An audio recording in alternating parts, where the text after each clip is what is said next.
It's 2 p.m. Detroit, and you know what that means. Detroit media icon Ryan Ermanni, University of Michigan great Braylon Edwards, and of course, Maz are about to take over on Woodward Sports. Every day, 2 to 4 p.m., it's the best Detroit sports talk on Detroit's best sports network, Woodward Sports. Now let's hear Woodward Sports. This is Ermanni and Edwards with Maz, but it's Wednesday, so you know who's joining us. My man, Anson Wells. Anson Wells, good to see you, brother. How have you been? I've been pretty good. I actually watched college football all day Saturday. You'd be proud. Right? What? You watch games? Okay. The officiating in college football is pure vomit. Yeah. NFL too. Who is spotting the ball? No, listen. At least they get spots right in the NFL. Not really. But these guys give college teams an extra yard when it's close to a first down every time. Blows me away. I will say that. I will say there is a lot of moving of the balls. The spots are completely off, but they're also off a little bit in the NFL. Like my man and co-host Tom Mazaway, who will bring it to the show. You know it. Talked about refereeing across the board blows. Hate them. hate those refs. Absolutely hate them. The umpires hate them too. Oh my God. We all hate them. But a lot of his cronies are still calling, and a lot of those calls went our way yesterday. We loved them. Yes, we do, and we'll get to the Tigers, who are exactly What's up, fellas? Ooh, the Tigers. We'll get into it. No way. Hey, this is what we'll do. We'll introduce KG. KG, what's going on? Hey, I'm good, man. That watch party yesterday was real fun, man. The chat loved it too, man. So. And guess what? We're doing it again tomorrow. So yes, we will sir. have another watch party tomorrow as the Tigers. That means more Sorokis. More Sorokis. It does. Sorokis was amazing yesterday. You know what else is amazing? My technical director, my man, P. Spivak. Pete, what's up, Ray? What's up, boys? How you doing? Ready to go. Pete's still looking for a car. Anybody have a car? You're right. Pete Anything with three car. wheels. Anything with three wheels, baby. Anything under $5,000. Anything under $5,000, Pete? Anything under $5K, man. I'm sure Pete looks real good on a bike, though.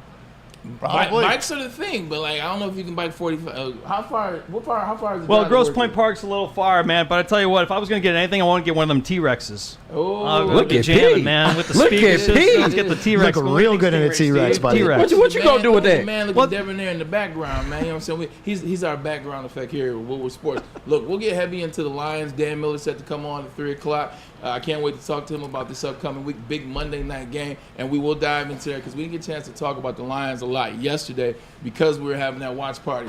But let's get this out the way so that we can get into the Lions, and we also have some sound. Detroit Tigers, red hot. They win another one yesterday over Peapod and those boys. It looked good, man. Tampa Bay only get a 1 run. They got a home run, cheap home run in the 9th inning. The Tigers are not just in the hunt.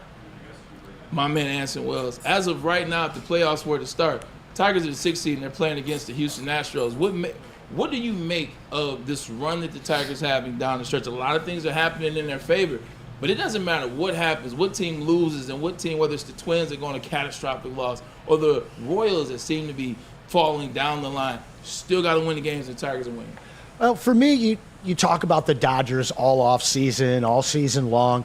These power lineups with just an astronomical salary cap.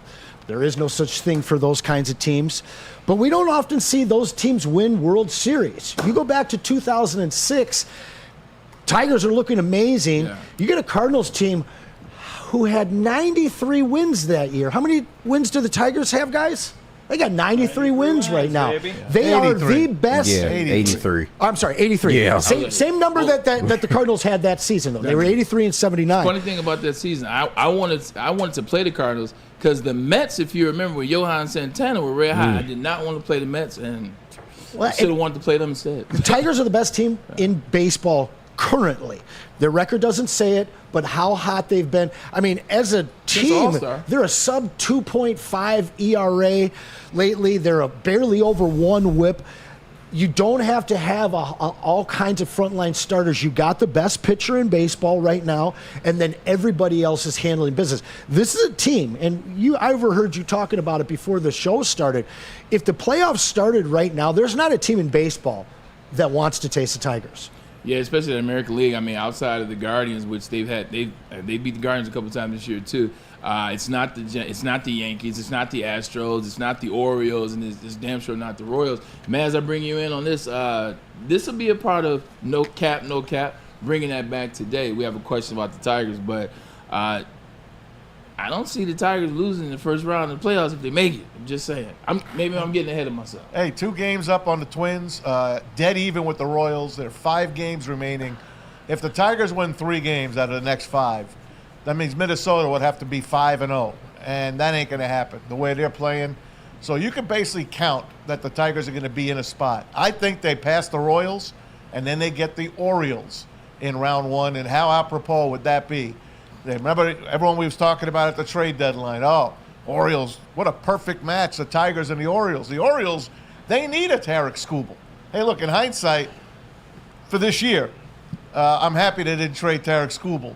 But Jackson, Holiday, and the rest of those up-and-comers for the Baltimore Orioles, we'll see how they fare against Tarek Skubal and these Tigers. Like you said, Anson, nobody wants a piece of this team right now. And the hottest team, you know it, in any sport, when they come in hot and not injured and everything cooking on all cylinders, nobody wants to play that team. And nobody wants to face your Detroit Tigers. They play again tonight, the Rays. Kiner Montero gets the ball. Yesterday you saw Tarek Skubal go to work. 7 strong innings, 7 strikeouts, 2 hits the entire 7 innings. Tampa Bay had no clue what to do against him. Got a little help from the umps on a couple of calls, strike 3 calls and balls that weren't balls, the whole 9 yards. But he's going for the pitching triple crown as well. Cy Young is in the back pocket already. 100%. My man, Pete Spivak, 7.5 strikeouts. He took the over yesterday. They didn't get the over, but they did get the win. And like you said, he pitched lights out. Pete, I want to bring you in. We're talking playoffs. What the hell? You know what I'm saying? Here we are. We're in it. As of right now, it's fun. Let's keep that conversation going. Let's not think about what they don't have. Who needs to be the player for the Tigers to get going in the playoffs, in the postseason? Right now, we watched the game yesterday. Who's got to be that guy that could be the spark for this team? Pitching as well, so obviously we're talking about the bats. Who's that guy? Gary Carpenter. He obviously proved yesterday that we really need him. I mean, he did not come through when the bases were juiced yesterday, and we really need him to start hitting a lot more, because if he's going to bat number 2 or number 3 in that lineup, those are guys that need to get at least 2 hits per game. I understand that's really hard to do, but you understand they need to make a presence. They need to walk more. That's a very heavy position if you're batting 2 or 3. That means that your eye is good. You recognize the pitches where they're coming from. When he hits a lot better, the Tigers will go even further, I think, and that's what he is the key. Yeah, I agree, Pete Spivak. By the way, let's give Pete Spivak some love, man. You'll start to see these underscores. You'll start to see these little tickers across doing different shots. And he's putting a lot of work into this show, trying to get us better as we can be. You see it right there. Ermanni Networks with Wolverines Wednesday. He's got the ticker going. Yeah. Show Pete a little appreciation. Let him cook. Some fire ups for him. KG, fun watching Tigers, man. We've been talking about it. You've been asking good questions. And I feel like you kind of had to post last couple weeks on where the Tigers are going. I said that they wouldn't be in it. I said, but it wouldn't disappoint me. But here we are. They're playing good baseball.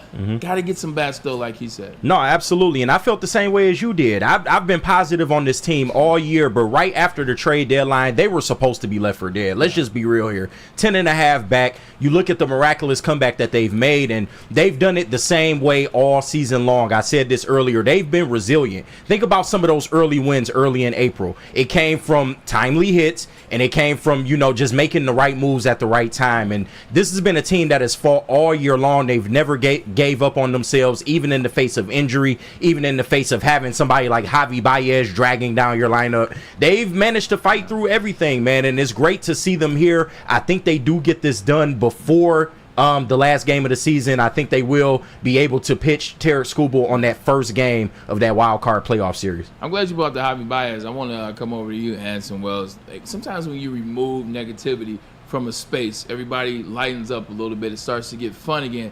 Yesterday, I can't remember what inning it was, maybe 7th, maybe 8th, because it definitely was towards the end. I saw Winslow Perez, I saw Riley Green, and I saw, who was the third guy? Maybe it was Carp. And I just saw those guys having a laugh. I saw those guys having some fun out there in the field as they were going to take the field. It just looks like it's light. It looks like it's fun again. When you're having fun, you can do some things. The old cliche of addition by subtraction. Yeah. And it's one thing when you've got a complete hole in your order. Obviously, the guy's got a nice glove. But not only is this a massive hole in your order, you also didn't see the guy really trying to adjust to get on base. Yeah.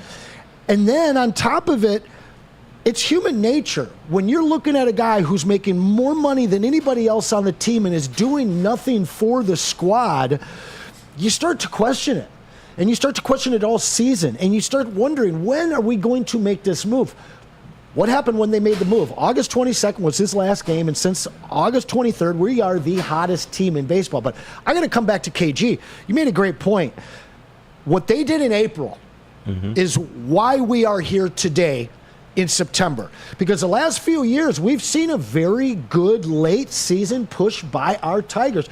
Tiger teams that were so far out of it that it didn't matter what they did in August and September. But the ball that they played, just treading water enough in April, set this team up for what they're doing right now. And we've been waiting for that. We've been saying, this team's so good at the end of the season. If we would have just been able to do something in April so that we weren't staring down the barrel of a gun like we are in the last few seasons, this team doesn't have anything hanging over their head. Not a bad contract, even though it's still on the books. It's not affecting their gameplay. They've got the early season wins to be able to manifest a playoff appearance, finally. Yeah, the crazy thing about it is, so much was made of Jack Flaherty. When we got rid of Jack Flaherty, why are you getting rid of Jack Flaherty? You didn't get enough in return. This was a seller's market. You didn't get enough in return. You're sitting a guy that was pitching lights out was Jack Flaherty. Pitching's still been lights out. It's been lights out. It's been absolutely better. You're absolutely right. Got to show a lot of love to University of Michigan's own Chris Vetter, that pitching coach, like assistant coaches. He's got to get some type of hardware. Maz, I want to bring it to you real quick. Break down the American League playoff picture for me. You look at the Detroit Tigers. I think they're red hot, but there are a couple teams in there that are ranked ahead of them. What would the Tigers' chances be the way that it's set up right now? Well, I personally think right now, like you said, they play the Astros if it ended today. They'd be the number 6 seed, which is the last seed to get in. That's where the Mets are right now in the National League. Matter of fact, they lost to Atlanta last night, so they're only a half a game better than Atlanta. So the Mets are on the precipice of getting knocked out of the playoffs as well. But Kansas City won last night. They beat the Washington Nationals 1-0 in 10 innings. That was a 0-0 game through 9 innings. I was watching the scoreboard. I'm like, come on, man. Come on, Nationals. Just get a win here so the Tigers could jump the Kansas City Royals as well. It didn't happen. They win 1-0, so they remain tied with the Tigers. And then the Twins lost to the Miami Marlins. You've been seeing Neil Rule rocking the Miami Marlins sweatshirt and hat over the last couple days. He's trying to give those vibes out. It's working. Minnesota is in a free fall right now, big-time free fall. And they're pretty much, I think they're done. Matter of fact, they might get caught by Seattle or Boston by the time the season is all done. But all the Tigers got to do is win 3 games. If they win 4, it's over. It's done because there's no way that Minnesota could catch them with 5 games to go. If you win 3 games, the Twins have to sweep all 5 games.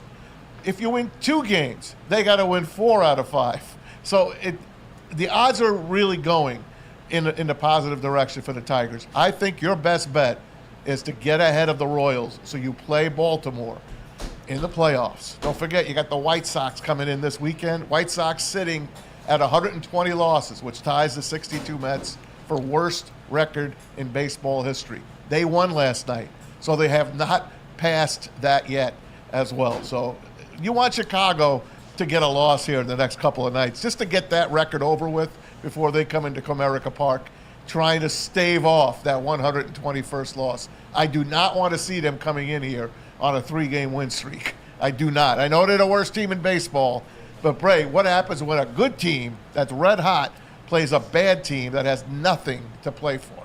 They usually lose. Yeah. They usually lose. It is the truth. Play the spoiler. And they usually lose, man, and that's what I think you're fearing from the Detroit Tigers, excuse me, but not so much in this case, Anson. I just got to tip my hat off to Maz, because 2 weeks ago, not only were you calling for the Tigers to be in the playoffs when they were a plus 400 to make the playoffs, but you called them to pass the Kansas City Royals, which looks like it's going to come to fruition. Thanks, bro. I do believe that. Kansas City again. Got to lose to the Nationals tonight. Tigers going to do their work. Beat the Rays tonight. Kiner Montero on the hill. And guess who's coming out of the bullpen tonight? None other than Jackson Jobe, number 1 prospect. It's about time. We've been asking for Jackson Jobe all year, and it's now in the space in which A.J. Hinch trusts that this could be a spot for him. And this is a big-time spot. This isn't small time. The Tigers are in the playoff hunt. Actually, they're in the playoffs. And we're talking about them potentially getting out of the first round. So excited to see that. Game takes off at 6:40 tonight. Remember what the Tigers fans said. There are no taxes. There are no fees. There are no added fees. Whatever the tickets are, if they're $20 seats, that's what you pay for a ticket. No ticket fees on that. Fees. So go check out your Detroit Tigers tonight as they take action against the Tampa Bay Devil Rays. Let's switch gears. I promise you we get in the NFL. I promise you we get into the Detroit Lions. People like the Lions? This is true. And we kind of stayed away from them yesterday, which is hard to do in this town, especially after a win against the Arizona Cardinals. What are your thoughts on the game? What were your thoughts on what you saw? We'll start with that. What did you see from the Detroit Lions who get the win against the Cardinals this past Sunday? Our defense might be better than our offense right now. Just right now. Now, obviously, our offense didn't play during the preseason. I think you're seeing around the NFL sloppy play, especially through the first 2 weeks and even kind of filtering into that third week. And I think it's because 3/4 of the league didn't play their guys in the preseason, and you saw that rust. You've seen that rust with the Lions. Yeah. But what we've seen is this team, without putting up 30 points, being in every single game, two wins, 1 loss, and obviously we had 2 opportunities in the last 2 minutes to win. But what I've seen is, despite some injuries, despite some guys not even being available like DJ Reader week 1, this defense is holding serve and doing stuff that we've only hoped and prayed for out of this team as we watched the offense go for these last 3 seasons. And we've all thought, if this team could have a top 10, top 12 defense, when you pair it with all these studs on offense, this is a true Super Bowl contender. That's what I've seen through 3 weeks. I'm okay with the loss in week 2 because, as I told Stick, this has to be one of those good losses. Yeah. And we haven't talked a lot about those for a couple of years because we didn't have too many losses last year that we needed to rebound from. We have not lost 2 games in a row. We held that streak alive after this last win. We beat a really good team on the road, and we held them to 10 points. If you guys are hearing that squeaking, we apologize. We're moving some washer and dryers around here. We do share studio with Lady James, but I want to get back to the Detroit Lions, and we'll talk about some of the injuries that are going on, some of the guys that won't be in action this week. But let's stick with how they were able to win. We've been talking about it. The run game. Established the run game. 55 shots for Jared Goff against Tampa Bay. That wasn't that type of football. That wasn't the football that they want to play. Looks like they went back to the run. You look at the stat. If you're viewing at home, you see the board right now. The NFL's first running back duo since 2006 to each produce 70-plus scrimmage yards in each of the team's first 3 games of the season. That's a very specific stat, but it's a stat that I will take. They're finding ways to use David Montgomery as well as Jahmyr Gibbs. And one of Maz's favorite, my man Brian Baldinger, who loves the Detroit Lions. I think he's a fan of the way that they ran the ball last week. Get that Baldy breakdown on there. Sorry, the Baldy break. The Lions got back to running the football against the Cardinals. And I saw something here from Frank Ragnow, the center, that you never see. See that wide 3 technique? Watch Frank Ragnow get out and hook them. Like, you never see this. Like, you cut that defense off in half, Glasgow gets up, Decker's doing his thing, and Montgomery gets busy. Hard guy to tackle, right? Difficult guy to get down to the ground. You're going to see more of that later. Then you watch the inside trap from Zeitler. All right? Zeitler's a powerful dude, man. Like, this inside trap, but the key to the trap isn't necessarily the trap.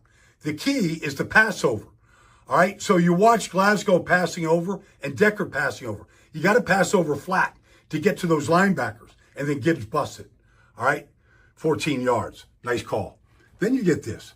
You get the extra tackle, Skipper, Sewell, right? And Zeitler. Like, at some point, you can only hold this dam so long. Watch Gibbs how patient he is. Eventually, the dam's going to open up. You get all those bodies leaning on you. And then this. You watch this right here. Like, this is just beautiful football. All right? Zeitler, Sewell right here. Bam. And you just get this hole. I mean, that's just, you just move big bodies, right? It's beautiful stuff.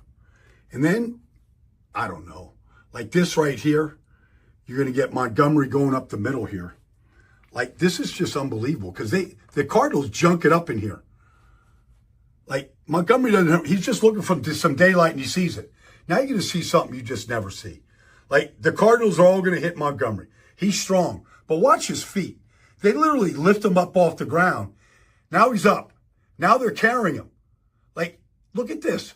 Like, he's off the ground. It's like he's at a concert. And he's in the crowd. And he goes for 16 yards, 8 of them while his feet were up off the ground. Lions moved the line of scrimmage. Yeah, that's what you want to see from the Detroit Lions. Jared Goff had 23 passing attempts. Between David Montgomery and Jahmyr Gibbs, they had 39 rushes. That's how the Lions are going to win games. Better than 55 attempts. 100%. Quick thought, Maz. It's a complete flip. Yeah. I mean, they 27 rushes with 55 passes 2 weeks ago. Last week, they flip it. Yeah. 43 rushes, 23 passes, and they go from a 7+ time of possession advantage to a 13+. They basically double their time. They should have won that game against Tampa Bay if you look just at the statistics. But because they threw the ball, because they got away from the run game, is the only reason that they lost that game last week, in my opinion. I'd be remiss to say that horrible play calling too. Speaking of Frank Ragnow, who last year, you can say what you want to, I thought he was the MVP of the offense. When Frank Ragnow played, that offensive line when he didn't play, they didn't win games. Partially torn pec, and he is week to week. Per Ian Rappaport, sources say Pro Bowl All-Pro center Frank Ragnow suffered a partially torn pec, making him week to week a brutal reality for one of the NFL's toughest players who injured it at the very end of the game. That sucks. But he'll be playing. Very Come on, early he's a Warrior. We all know he's going to be in the lineup on Monday, excuse me. Anson, and that's why I'm not making too much of it. Maz, the offensive line, as good as it can be, is how this team goes. What say you about the offensive line as of right now? Because Frank Ragnow will be fine. And I actually saw Dave Montgomery talking about this. He said it was funny when they picked me up. He said I was laughing the whole play. I wanted to send it on the show, but he said he was laughing the whole play. Offensive line, has been the mainstay for the Detroit Lions. Ragnow hurt is very damaging. He says he's going to play through it, and there have been players to play through it. I mean, Chris Spielman did it back in the 90s. He played linebacker. It's just a different position than snapping the ball. Everybody did it in the 90s, Maz. Exactly. I don't know, man. This guy he's a walking injury. The man is a warrior. He plays through all his injuries. That's why you see Dan Campbell at the presser on Monday, and he looked down, although he was talking positively about his team, because in the back of his mind, we didn't know at the time that Frank Ragnow had this injury. It came out after the Monday press conference yesterday. So it's going to be tough for him to play through this the whole time. Graham Glasgow might have to shift over to center, and they're going to have to be other guys that step up. Maybe Colby Sorsdahl is going to get some extra time in there. Dan Skipper is going to get some extra time in there. They've got the depth, but to replace a Frank Ragnow is almost impossible to do. I hope that they can survive this injury. I hope they take it easy on him. I hope that the Lions can get out in front of people and then maybe rest him, get him out of there. That would be the ideal thing. And after this Monday night game, they have the week off. If they can get away with not playing him on Monday night, give him 2 full weeks to heal, I think that would be a lot better than him going out there and fighting for his life on Monday night against the Seahawks, who have beaten the Lions. Listen to these numbers. They have beaten the Lions 9 of the last 10. Yikes. And 6 straight times. The Seahawks, that was a Pete Carroll. This is what Mike McDonald now. He's got those Seahawks at 3-0 coming off that Michigan sideline there, Anson.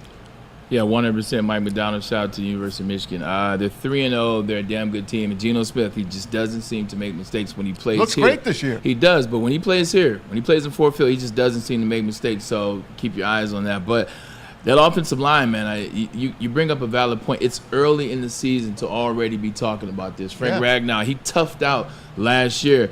I don't need to see Frank Ragnow sitting on the sideline against the Seattle Seahawks. We need Frank Ragnow for the Seattle Seahawks. So whatever he can do. But the training staff has done a good job over the last 3-4 years. They play players when they can. They play players and they make sure they give them that rest. Amon-Ra St. Brown last year, he set out a game. Dave Montgomery set out against Jahmyr Gibbs. So they pick and choose their spots. Frank Ragnow set out too. C.J. Gardner-Johnson, didn't he have a torn pec last year? He did. And it cost him the entire year. He had a fully torn pec. Right, and it cost him the entire year until the final game of the season. And he really never recovered from that. We never saw the real C.J. We never did. Frank Ragnow on the offensive line with a torn pec. Bray, I don't even know if I have pecs. A torn pec. I mean, really. You might have a pec. That's got to be That's got to be painful as hell. Put Certain the shoulder pads on. different positions, different things. C.J. Gardner-Johnson, if he would have partially torn his pec, I don't think it would have affected him as much.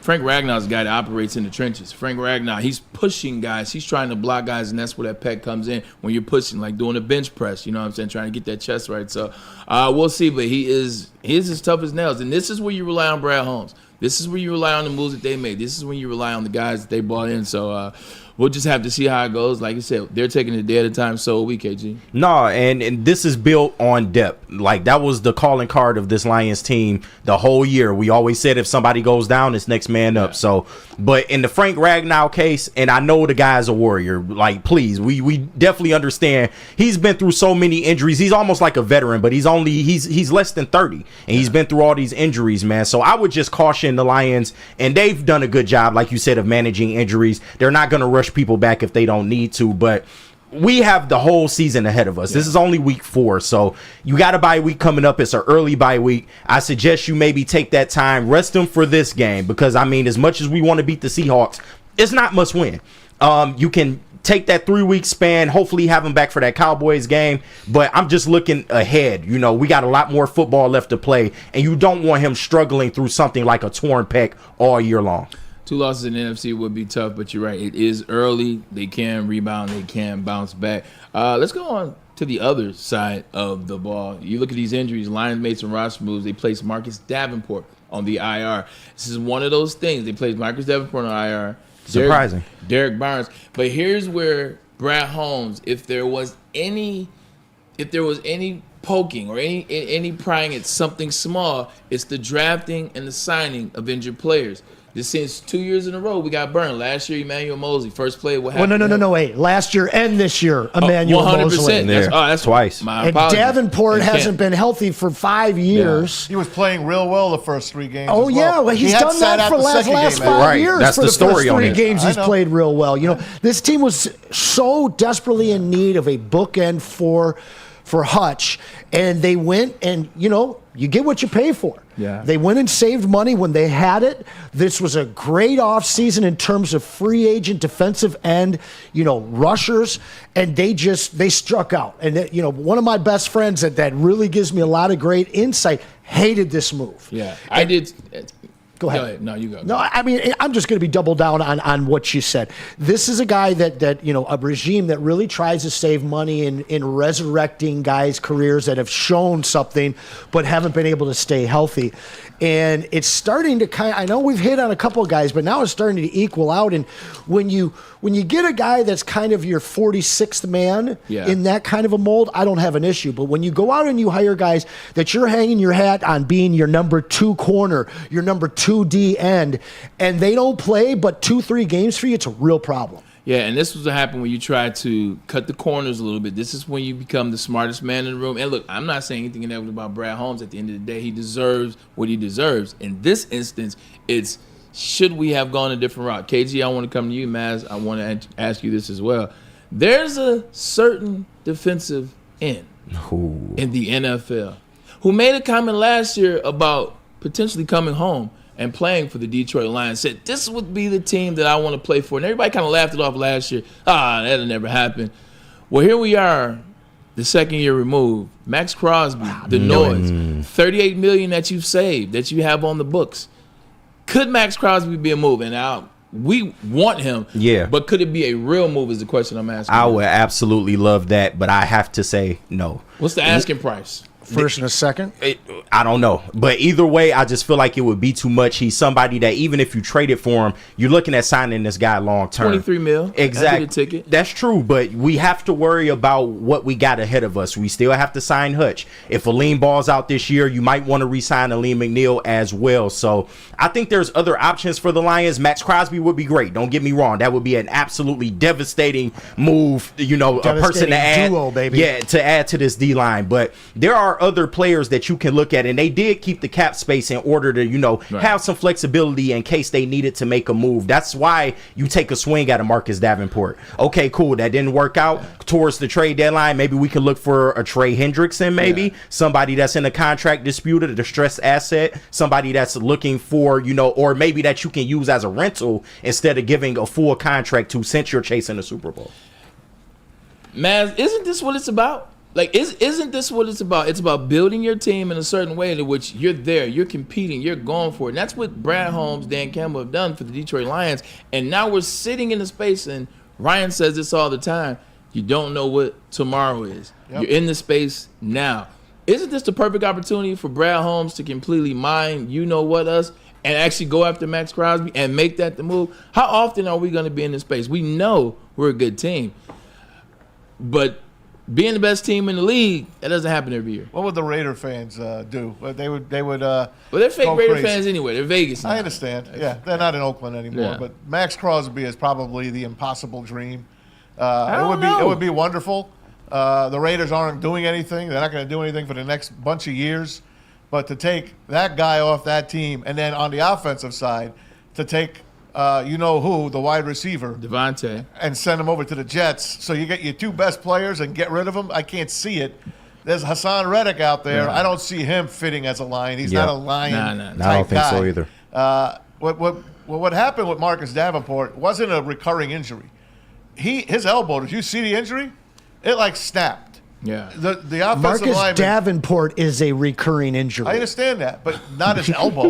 It just is a freak injury. Yeah. It was a freak injury, and the guy was balling. Yeah. When he was in that game. He made a difference. He was making a difference. Now it's time for guys like Josh Pascal and James Houston to step up. They're not going to go out and get free agents. They're just not. That's not the kind of team they are. But it would be a great dream, Bray, and it would shock us. Yes, it would definitely shock us if they went out and got anybody else to come in here. I think they got the guys. They just got to make them play, and they got to play their best. Pascal and Houston, it's time to come on down, as they say on Price is Right. We're up against a break, I know, but I got to throw this in here. As great as that fantasy is, as much as you're bringing them back to Detroit, we've never seen anything from this regime that would indicate that they are trying to swing for the fences with a trade like this. So I'd love to see it. I don't think it ever happens, though. You're right. You know what I love to see is a break so we can pay some of these bills. Let's tell you a little bit about the Boys and Girls Club of Southeastern Michigan, the 3C Sports League. That's right. Join the best youth football league in Metro Detroit, the Boys and Girls Club of Southeastern. Like I said, it offers ages 5 to 14. They're putting youth back in youth sports. You got to get the kids out of the house, get them off the couch, get them away from the video games, get them outside, and get your girls outside as well with cheer. Boy or boys, it doesn't matter because they have coaches that are vetted, the process, background checks done on all coaches, so your kids are in good hands. Register for football or cheer at bgcsm.org. Equipment, meals, and transportation included, all for a chance to play, you guessed it, at Ford Field, home of the Detroit Lions, the Kings in the North. This is the sports league for you. Sign up now.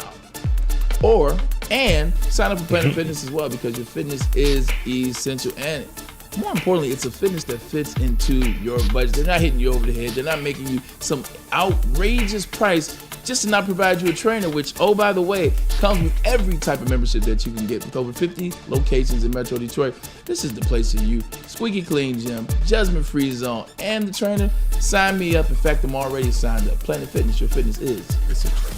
Can't get enough Lions coverage? Make sure you catch all Woodward sports shows every game day. Wake up with Woodward and Maine, giving you the latest insight into the Lions locker room and press conferences. Then join the Lions pregame show, highlighting key matchups, injuries, and what to watch for during the game. Follow all the ups and downs of the live game action with our Woodward Watch Party live on YouTube and woodwardsports.com. After the game, check out the instant fan and host reactions with the Lions postgame show. Every game, it's wall-to-wall, kneecap-biting, high-fiving, chest-pumping Lions coverage. Hell yeah! Only at Detroit's #1 sports network, Woodward Sports. Woodward Sports, let's go! Stop searching for a vehicle and start finding one. Les Stanford Chevrolet Cadillac makes it easy. We harness the power of multiple dealerships and own the biggest selection of GM brands in the area to get you the car you need. With the Les Stanford Group, you'll have access to 4 different dealerships, providing you with more makes, more models, and more choices. We're connected to more than 1,000 vehicles, and with so many high-quality CPO vehicles available, you'll find new car quality at pre-owned prices. You can start and end your search at lesstanford.com today. A network for the city, by the city. Woodward Sports is Detroit sports.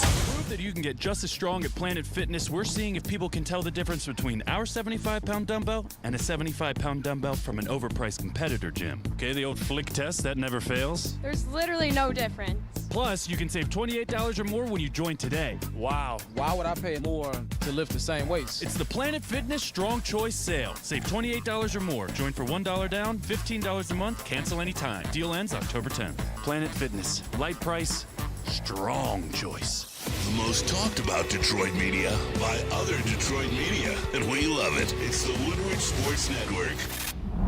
Love Woodward Sports? Love wearing clothes? Then you should be wearing Woodward Sports clothes. Check out our full line of merch at woodwardsports.com. Just click on Shop. We have all your favorite designs, like Dan Campbell kneecaps, Woodward Golf, and of course, our own logoed out merchandise. Men, women, infants, kids all love Woodward Sports. Impress your friends. Impress your boss. Impress your dog. Buy Woodward Sports merch today.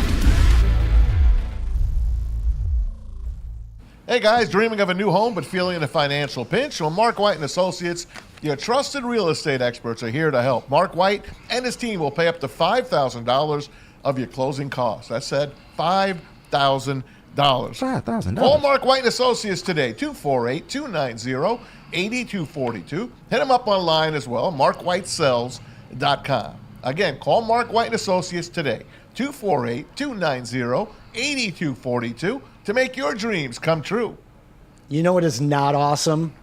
Going more than 2 months without getting a haircut. I need to do something about this.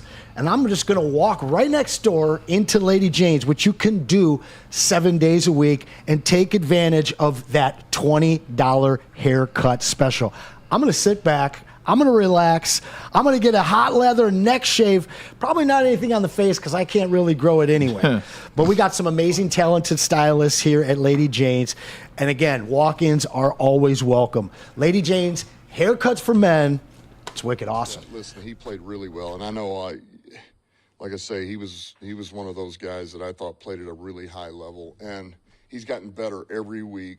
And man, that's the guy I know. That's the player I know, man. He's sticky in coverage.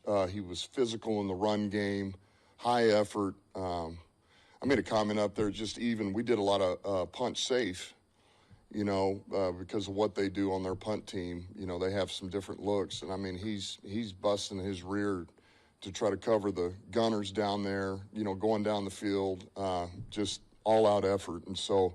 Played a physical game on the perimeter. And I would say as a whole, you turn on the tape, it's one thing to see your O-line, D-line set the tone for a game, but I think, man, you want to see a physical team. Look at the receivers in the run game. Look at the DBs in the run game. And man, our guys come up and hit. They block, they tackle, and CD was one of those guys, man. He was physical. He was a force. Look, this is great to hear from Dan Campbell. Welcome back, Ermanni and Edwards with Maz. Anson Wells filling in. Actually, it's not filling in. It's Wednesday. It's Anson Wells Day. You hear Dan Campbell talk about Carlton Davis. You talk about the physicality in the run game, whether it's wide receiver and or cornerback. He's absolutely right. One thing about Carlton Davis, I knew that he had some cover skill. Was excited to see him. Saw him a little bit in the playoffs last year as Tampa went on that run. But when you're a cornerback and you expect to be cornerback one, with CB1, like a lot comes with that. You got to be able to tackle. One of the reasons why I respected Darrelle Reeves so much, it had nothing to do with his cover skills. Well, yeah, it did. I'm lying about that. It had to do with his cover skills. Island, baby. You know what? I got off that island. I'm just saying. I got off. You made it off. I made it off the island. That's neither here nor there. But it's in the run game. It's when they're tackling the runners. It's when they come up to fit block. What are they doing at the line of scrimmage with the wide receivers as they're getting physical? Carlton Davis fits this identity to a T. He's a very physical cornerback, which bodes well for his defensive linemen and interior guys as well. So he's done such an amazing job of replacing Cam Sutton. Sutton, exactly. Right. So that guy was basically that role for us last year. He was not skilled to be a number one. No, he wasn't. He wasn't a good enough tackler. Didn't have the best coverage skills either. He's a prototypical 2 on a lot of teams, I'd say. But what Cam Sutton did bring to the defense was a certain amount of swagger and leadership, which Carlton has done in spades this year. Good call. Great coverage skills, not missing tackles, but he brings a swagger and leadership to this secondary that they truly needed. Kind of had from Cam, but there were so many times where he just made blunders in games that cost this team. And when you're not backing it up with your play to what you're saying and trying to lead, it just doesn't match up. What we're seeing out of Carlton is a guy that was brought in to be the number one. He's assumed the role of being number one in the preseason through 3 games, not only through his leadership, but also through his play on the field. And so we're seeing the rest of the secondary take that cue and play at a very, very high level. The highest level I've seen a Lions secondary play for over 20 years. Yeah, if you look at Marvin Harrison didn't get off last week. Did not. You look at Mike Evans, who was guarding Mike Evans. Shut down. Mike Evans didn't have a game, and if you want to talk about Cooper Kupp, well, Cooper Kupp caught everything in 2 yards. Yeah, for sure. 2-yard space, so he's doing his job. Excited to have him. That was the big thing. What was DB1 going to look like? Because if DB1 looked okay, then Mick Robinson will look good. Then Terry Arnold will look good, and then eventually Ernest Rakestraw, who's not playing. Can I touch on Terry Arnold real quick? Please Remember do. Patrick Peterson? Please Remember all the pass interferences he had as a rookie? They calmed down. Now, when you look at a guy that plays in the SEC like Terrion, that's a physical conference. Yeah, look, he's going against Justin Jefferson. He's going to Jamar Chase, insert wide receiver that's at a high level in the NFL. And they allow a little more contact in the SEC. When you bring a guy like that with the skills that he has to the NFL, and he's playing as physical as he is first year, I'm okay with it. I'm okay with the pass interference calls that he's had, because much like you just pointed out with Patrick Peterson, they went away, and now you start to see one of the best corners in the league. And I think that's where Terrion is going. He's getting used to the contact and physical play at the NFL level, and he's starting to understand what he can get away with and what he can't get away with. This secondary is going to be frightening come playoff time.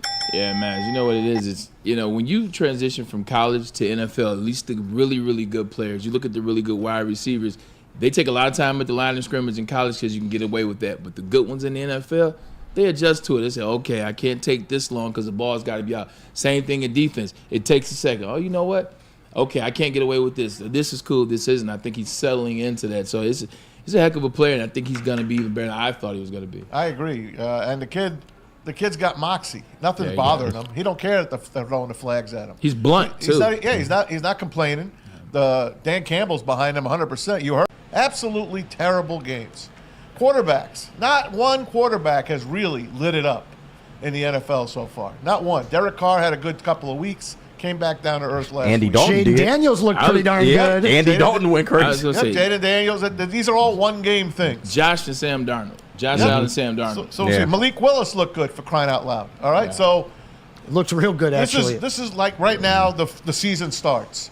The Lions are playing the Seattle Seahawks Monday night.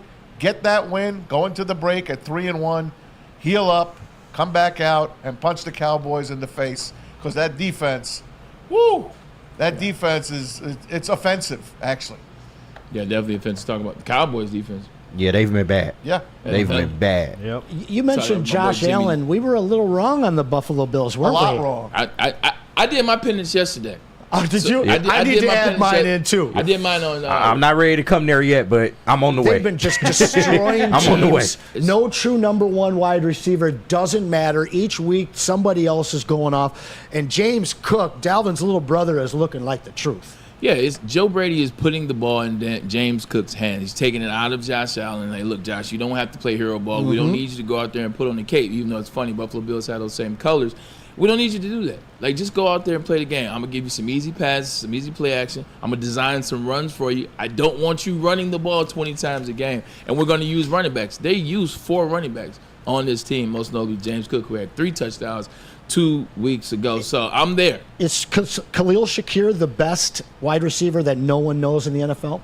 One of the better slots I here. knew about him. I was calling. I know you know about him, Pete. No. I was saying you're a dearth of knowledge. No, I was saying, and Bray heard me say it. I say if he's going to throw to anybody, it's going to be Khalil Shakir, because he was the only one left over in that receiving corps from the offseason. Yep. And these guys, and he definitely. I've been taking Khalil Shakir, in my parlays basically all season, because he gets the ball. Yeah, he surely does. We talked about addition by subtraction yesterday. We talked about a guy that's not on the Bills anymore. Stephon Diggs is not there. This team is together. You heard Josh Allen say, hey, this is all a team now. No one's worried about their own stats. And it shows. And Sean McDermott, he might have something going there in Buffalo. I think they're the heavy favorite to win the AFC East right now, with the Jets coming in second. and the Dolphins looking lost. Oh, the Dolphins. It's over for them. Dolphins are Going to be last. Tyler Huntley going to be interesting there, though. I like Huntley. Yeah. Yeah, that will be interesting. Let's do this. Let's push cap or no cap back about 5 minutes because I want to get into Dan Campbell talking about the linebackers. We told you that Derek Barnes is on IR. Talk about Alex Anzalone last week. Jack Campbell had to step in for him. Let's get Dan Campbell's take on these linebackers. Alex doesn't play yesterday. Barnes goes down, and Germ steps in. Rodrigo started for us with Jack, and then Neiman played for us. And all those guys I thought stepped in and did a good job for us. And really, like Neiman stepped in, he didn't take any of those reps in practice, and so he just steps right in and really doesn't miss a beat. So. We got a lot of depth. We trust every one of those players in there. Look, it hurts. It's going to hurt to lose Barnes. Barnes playing at a high level, but if it's got to happen in any room, the linebacker room gives you faith because all those guys can play. We have a ton of faith in those guys. And they have a ton of faith in those guys because of Coach Calvin Shepard, who's Mads' probably favorite coach on the staff. Love him. Mads, just talk about the depth that the Lions have now because they're dealing with some injuries. The season has started, but there's no panic, and there's guys that we have for those roles. Yeah, you heard Dan Campbell. They're not worried about Alex Anzalone. He had a lot of plays last week. He's fighting back from concussion protocol. He'll be back in. Thor will be back in this week, but it's good to see Jack Campbell and the rest of his team step up and play. Even Malcolm Rodriguez gets in there. Rodrigo. When he's in there, he makes plays. Yes, he does. He Knows does. the He ball. makes plays. He's not the most talented guy in the world. He might be the most Great special instinctual, teamer. though. He Yeah. plays hard, man. He plays hard. Yeah. I love what they've got on that defensive side of the ball. It is completely revamped from last. Marshawn is a funny guy. I'm glad he ain't playing against us this week. Marshawn was a monster, man. You know what's so intriguing about Marshawn is Marshawn wouldn't practice. Like running backs didn't have as a running back, if you're in shape, you don't necessarily have to practice. I know that sounds horrible. But the way they were using running backs then, a lot of them didn't practice. They didn't want to get hit. They didn't want to take those Makes hits. sense. Or they would just practice on Wednesdays, which is first down day. That's where they're taking all the runs anyway. And they'd sit out. Man, Marshawn would sit there. He have his towel on his head. He's sitting on the gator, eating Skittles, cracking jokes. He couldn't even say my name. He called me Berlin. Berlin. Like, Berlin was my name. So he was like, "What's up, Berlin?" Berlin. But anyway, I was like, and this guy is gonna turn it up on game day. I'm like, he would turn it up like no other. Jamal Lewis did the same thing. Where'd you guys play together? Seattle. Yeah. I didn't know you were a sea chicken. You know, you want something funny? Look, You went West Coast rogue for a while, huh? I saw this on the NFL historic page or something like that, and they were having like people that played for random teams. I just posted this today. Go to the story. There's a picture of me lined up. It's in my story. I just posted that today. Don't be looking at my extra stuff. You're right. He trying to get to Still got trying to get to the stuff. Good in that, in that 100%. uniform. I had to pay for the number, but Now, what was it like playing in that stadium? Was the 12th man really that impactful? I couldn't hear SHIT. Really? I couldn't. That's like, awesome. even if you're on offense, like the loudest I've ever been in an NFL game. Yeah, it was an NFL. I had to make sure before I sit up here and lie. Was the infamous when the referees were on strike mask? Oh yeah, the Monday Night Football game, yesterday Seattle was the anniversary. In Green Bay. Green Bay. The touchdown reception. It's called the failed Mary. So you'll see me on the sideline because Sidney Rice had just come back and they put him on the other side. Is this you, dude? You see that gun? Yeah. You see that gun? Yeah, Can man. you show us that gun? You still got that gun? I That's looking all right. That's the backside. It's still in there. It's looking all right. It's still in there. But yeah, so legitimately, Serious tries. I'm trying to tell Pete Carroll, I'm like, yo, Pete, like, because Darrell Bevel was the offensive coordinator. And Darrell was, I'm like, man, don't listen to him. I said, look, I'm 6'3", I'm going to go up and get this ball.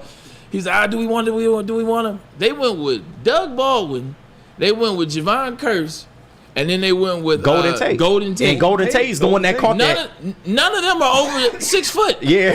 You threw a Hail Mary with 3 guys, none over 6 foot.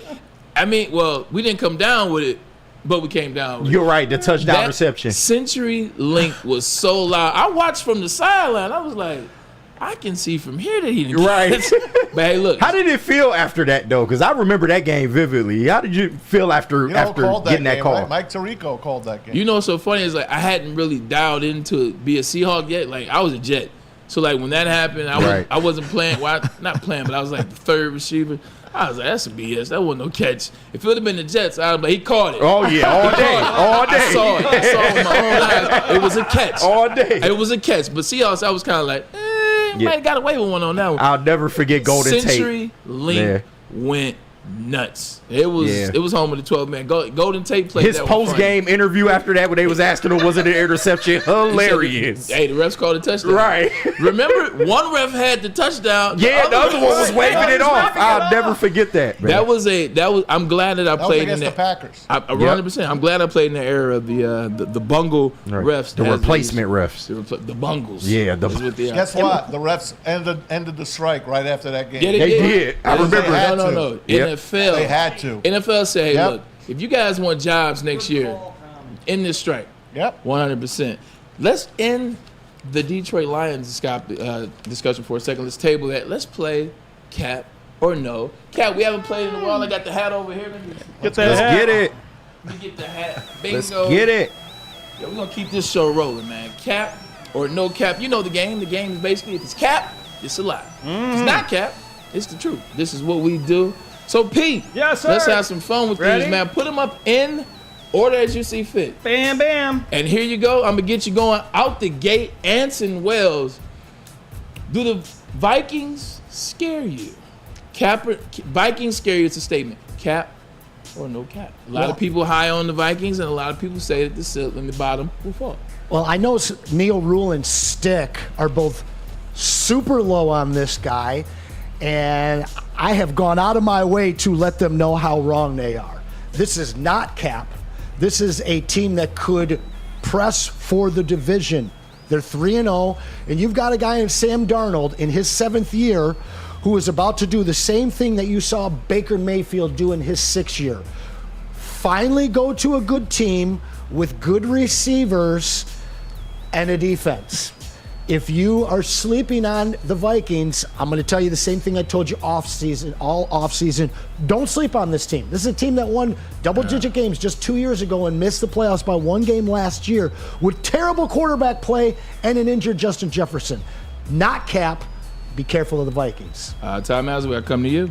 It's definitely no cap. The Vikes are for real, at least to get in the playoffs. I'm taking them in, and I'm moving the Bears behind them now. I still think the Bears will win 8 games or so, maybe 9, maybe, if they can get this thing together. But the Vikings are on their way. There's going to be 3 teams from the NFC North that make the playoffs. Ooh. I now put the Purple Gang ahead of the Bears.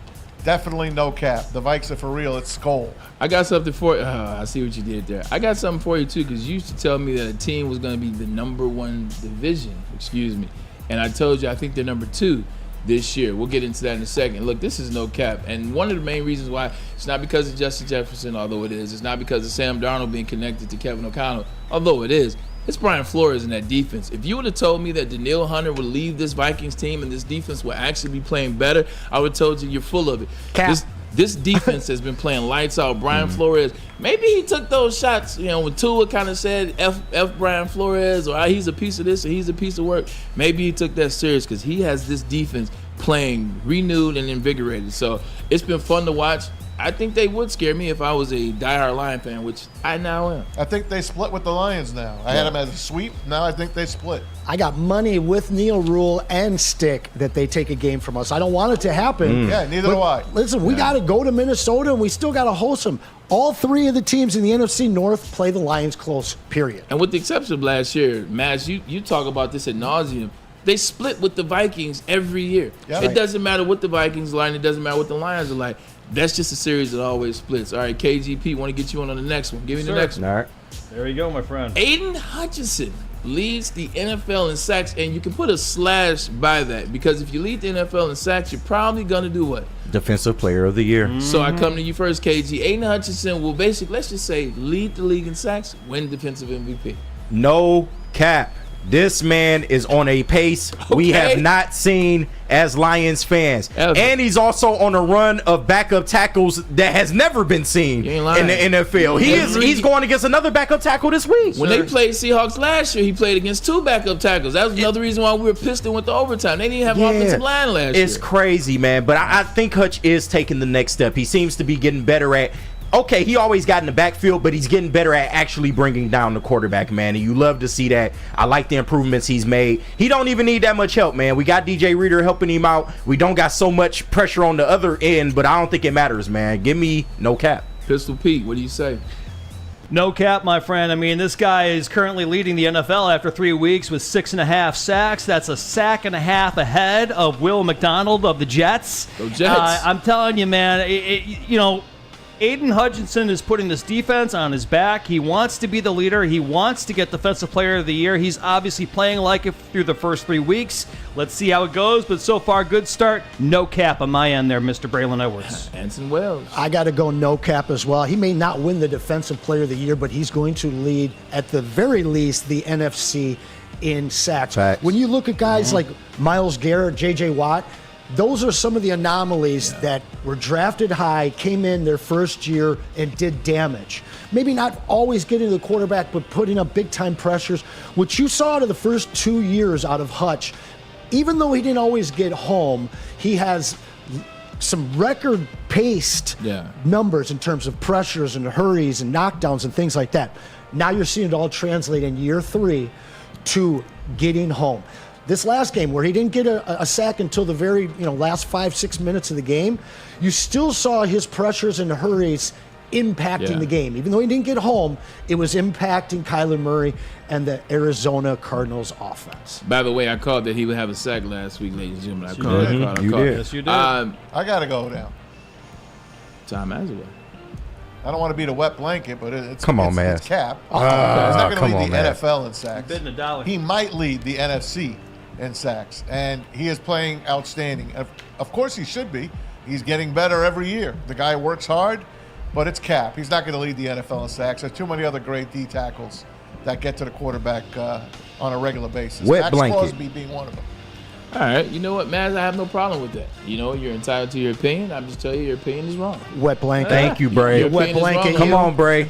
He's going to win. Go Blue, stand Defensive up. Player of the Year. Yeah. You see the Michigan. And he's also going to lead the league in sacks. Now, look, with Aiden Hutchinson this year, the NFL loves the Detroit Lions. You know how you get awards outside of playing ball, which the Lions are and which Aiden Hutchinson is? They don't love him as much as the Chiefs, though. Yeah, but Chris Jones is not going to be your Defensive Player of the Year.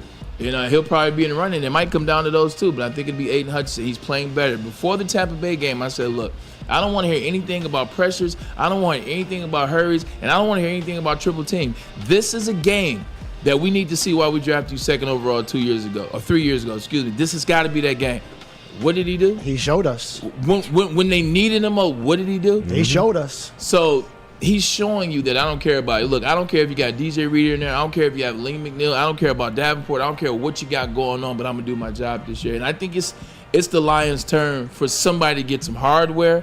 Hopefully the whole team gets some hardware, if you see where I'm going. But I think this would be the first person to get some individual hardware. So I'm going, it's no cap. A guy with tremendous will who's can now pair that will with the experience. Yeah. Because he showed his will through the first 2 years, but now he understands those little things that allows him to get home. Also, look at these quarterbacks that they're playing, man. All right, cool. We got Seahawks coming in. Geno Smith may not throw interceptions, but he definitely will take that sack. So he doesn't throw interceptions, kind of like the Aaron Rodgers mindset. That's some sacks you'll get. The Cowboys, Dak Prescott, he's waiting. Yep. He's waiting. That team's horrible. And they're going to be behind. They're going to have to pass against the Lions. Sack-heavy game. The Vikings, Sam Darnold, I think he's good for a sack. I think that offensive line is. Will Levis and the Titans? Please. Will Levis and the Titans? He waiting to get sacked. They play the Green Bay Packers. Either one of those quarterbacks are very sackable. C.J. Stroud is not having the best year, but we will hit up later. And then they play Trevor, your boy Trevor Lawrence. He plays a lot of quarterbacks that I like that they can have some sacks on. And then he plays Caleb Williams twice. Oh, yeah. That's at least 4 sacks right there. Look at the way it lines up. It sounds like something. That guy cannot handle any pressure. Yeah. That was what he was advertised in school. But what I've think watched he'll get every better. single one of his snaps through 3 weeks because for some reason they haven't played during the Lions, and I'm most fascinated with him. If you keep him in the dish, as they're calling the pocket nowadays, if you keep him in the dish and put pressure on him, he is toast. Yeah, he goes backwards because he thinks that college stuff works. And everybody's celebrating his 350 yards this last week. 50 of those came at the end of the first half Hail Mary, and 100 of those came in garbage time fourth quarter against a prevent defense where they weren't bringing any pressure. It wasn't garbage, though. They were still in that game. They were, but it was 8-yard outs over and over and over and over again. And didn't he have like 40 attempts? Yeah, but what I'm saying though is in the first half, the guy barely had 100 or maybe 170 yards, and that was after the 50-yard Hail Mary. And when he was pressured, when the Colts brought the heat, the guy crumbled. But even more so, his body language sucks. Did you see last week at the end of the Houston game? I don't know if you guys have seen this, but you go to Twitter, and a Mr. DJ Moore turns to Tyson Bagent, "Dog, I need you." 100%. Look, it's not looking too good, but at the end of the day, Rome wasn't built today. I feel like we rush. Rome Dunze? We rush. You like what I did? Well played there. All right, good job, Maz. You know what, Maz? That was so well done that I'm going to just stop it right You're there. right. Because this segment's going well. We got a couple more. Dan Miller, don't forget, we still have him coming up, Mr. Dan Miller. But let's get a break and let's get a word from Dr. Jeff Pierce. Dr. Pierce, you know him. He comes with us on every Thursday. He is with Big D Energy on every Tuesday. And he takes care of you. He is our sports injury expert, Dr. Jeff Pierce of Michigan Sports and Spine. Trust the guy at DMAC and Braylon Trust. For more information, visit MichiganSportsandSpine.com or give them a call, 248-426-9944. Dr. Jeff Pierce, tell him Maz and the gang sent you.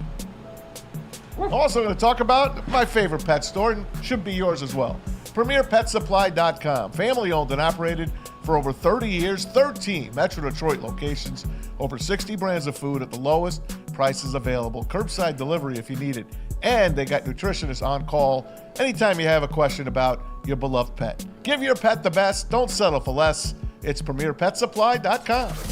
Can't get enough Lions coverage? Make sure you catch all Woodward sports shows every game day. Wake up with Woodward and Maine, giving you the latest insight into the Lions locker room and press conferences. Then join the Lions pregame show, highlighting key matchups, injuries, and what to watch for during the game. Follow all the ups and downs of the live game action with our Woodward Watch Party live on YouTube and WoodwardSports.com. After the game, check out the instant fan and host reactions with the Lions postgame show. Every game, it's wall-to-wall, kneecap-biting, high-fiving, chest-pumping Lions coverage. Hell yeah! Only at Detroit's #1 sports network, Woodward Sports. Woodward Sports, let's go. Braylon Edwards here, Premier Pet Supply. Man, just looking around, who's got it better than pets?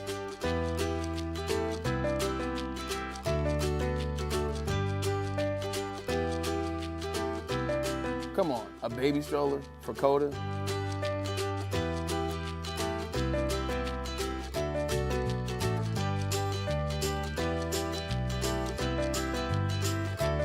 A chef for Lola? Really?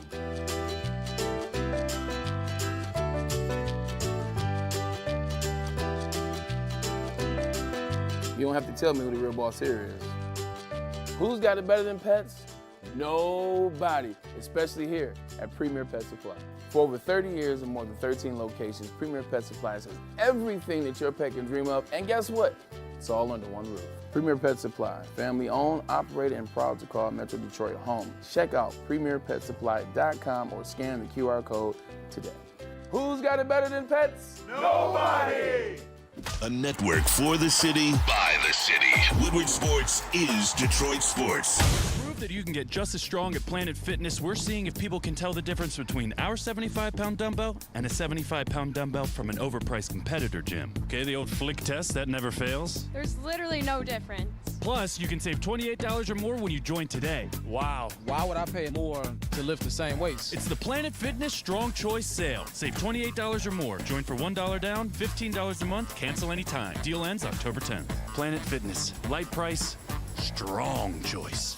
The most talked about Detroit media by other Detroit media. And we love it. It's the Woodward Sports Network. Into any Lady Jane's Haircuts for Men today. Open 7 days a week. Sit back, relax, and enjoy precision haircut, scalp massage, hot leather neck shave, and hot towel treatment from one of our talented stylists. Step up your game this season and take advantage of our $20 haircut special. Scan the QR code and get your coupon today. Lady Jane's Haircuts for Men, the ultimate haircut experience. Open 7 days a week. Walk-ins always welcome. Lady Jane's Haircuts for Men, it's wicked awesome.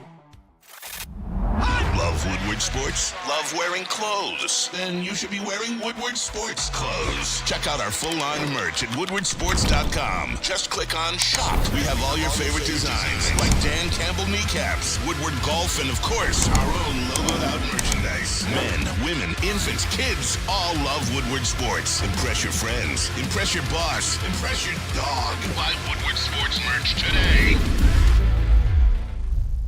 And look, y'all, if y'all was watching the watch party yesterday, you know I was smashing these things. The long drink gin-based cocktail by Taller, man. These things are so effing good, man. They made right here in Michigan, made with all natural ingredients for better flavor. Taller, the Dutch long drink from New Holland Brewing Company, is shoulders above the rest, man. Made from New Holland small batch gin, 100% real grapefruit puree. I hate saying that, for a fresh, delicious flavor. Taller is your local long drink. Hey, while you're at those Tallers, have a couple of those, and what you want to do is you want to make a bet, and the bet has to be with Caesar Sportsbook, because you know what they're offering you? If I told you you can bet up to $1,000, no risk bet. If you use code word Woodward1000, guess what? If you don't hit that bet, you get your money back. But luckily, you're betting with P Spivak, so you're gonna hit. This is what you do. Caesar Sportsbook is the one. Hit the QR code right above my head. 1,000 as a bonus bet if your bet loses. So look, either way, you will be covered by Caesar Sportsbook. This is what we use. This is what you should do. Remember, you gotta use code word Woodward 1000. And while you're doing that, now you mix the Taller with the betting. You gotta have some wings. And this is a new place to go for wings. It is Soroki's, home of the crispy chicken and pizza. But now they got the limited edition wings, the teriyaki, the honey barbecue. They got the lemon pepper, the garlic. Oh! And yesterday at the watch party, they came through. They bought some of that pizza, New York pie style, as they say. The honey biscuits were immaculate. Can't wait for tomorrow. Because we're doing that again tomorrow. I ate it with a fork. Oh, you did eat with a fork? Right. I understand. Real New York The biscuits of you. had that honey on them. They were on the biscuits. I don't want to get get your my hands fingers a little sticky. sticky, you know. It's okay. Eat the biscuits how you want, but just eat the biscuits, god dog it. This is where you go. Soroki's.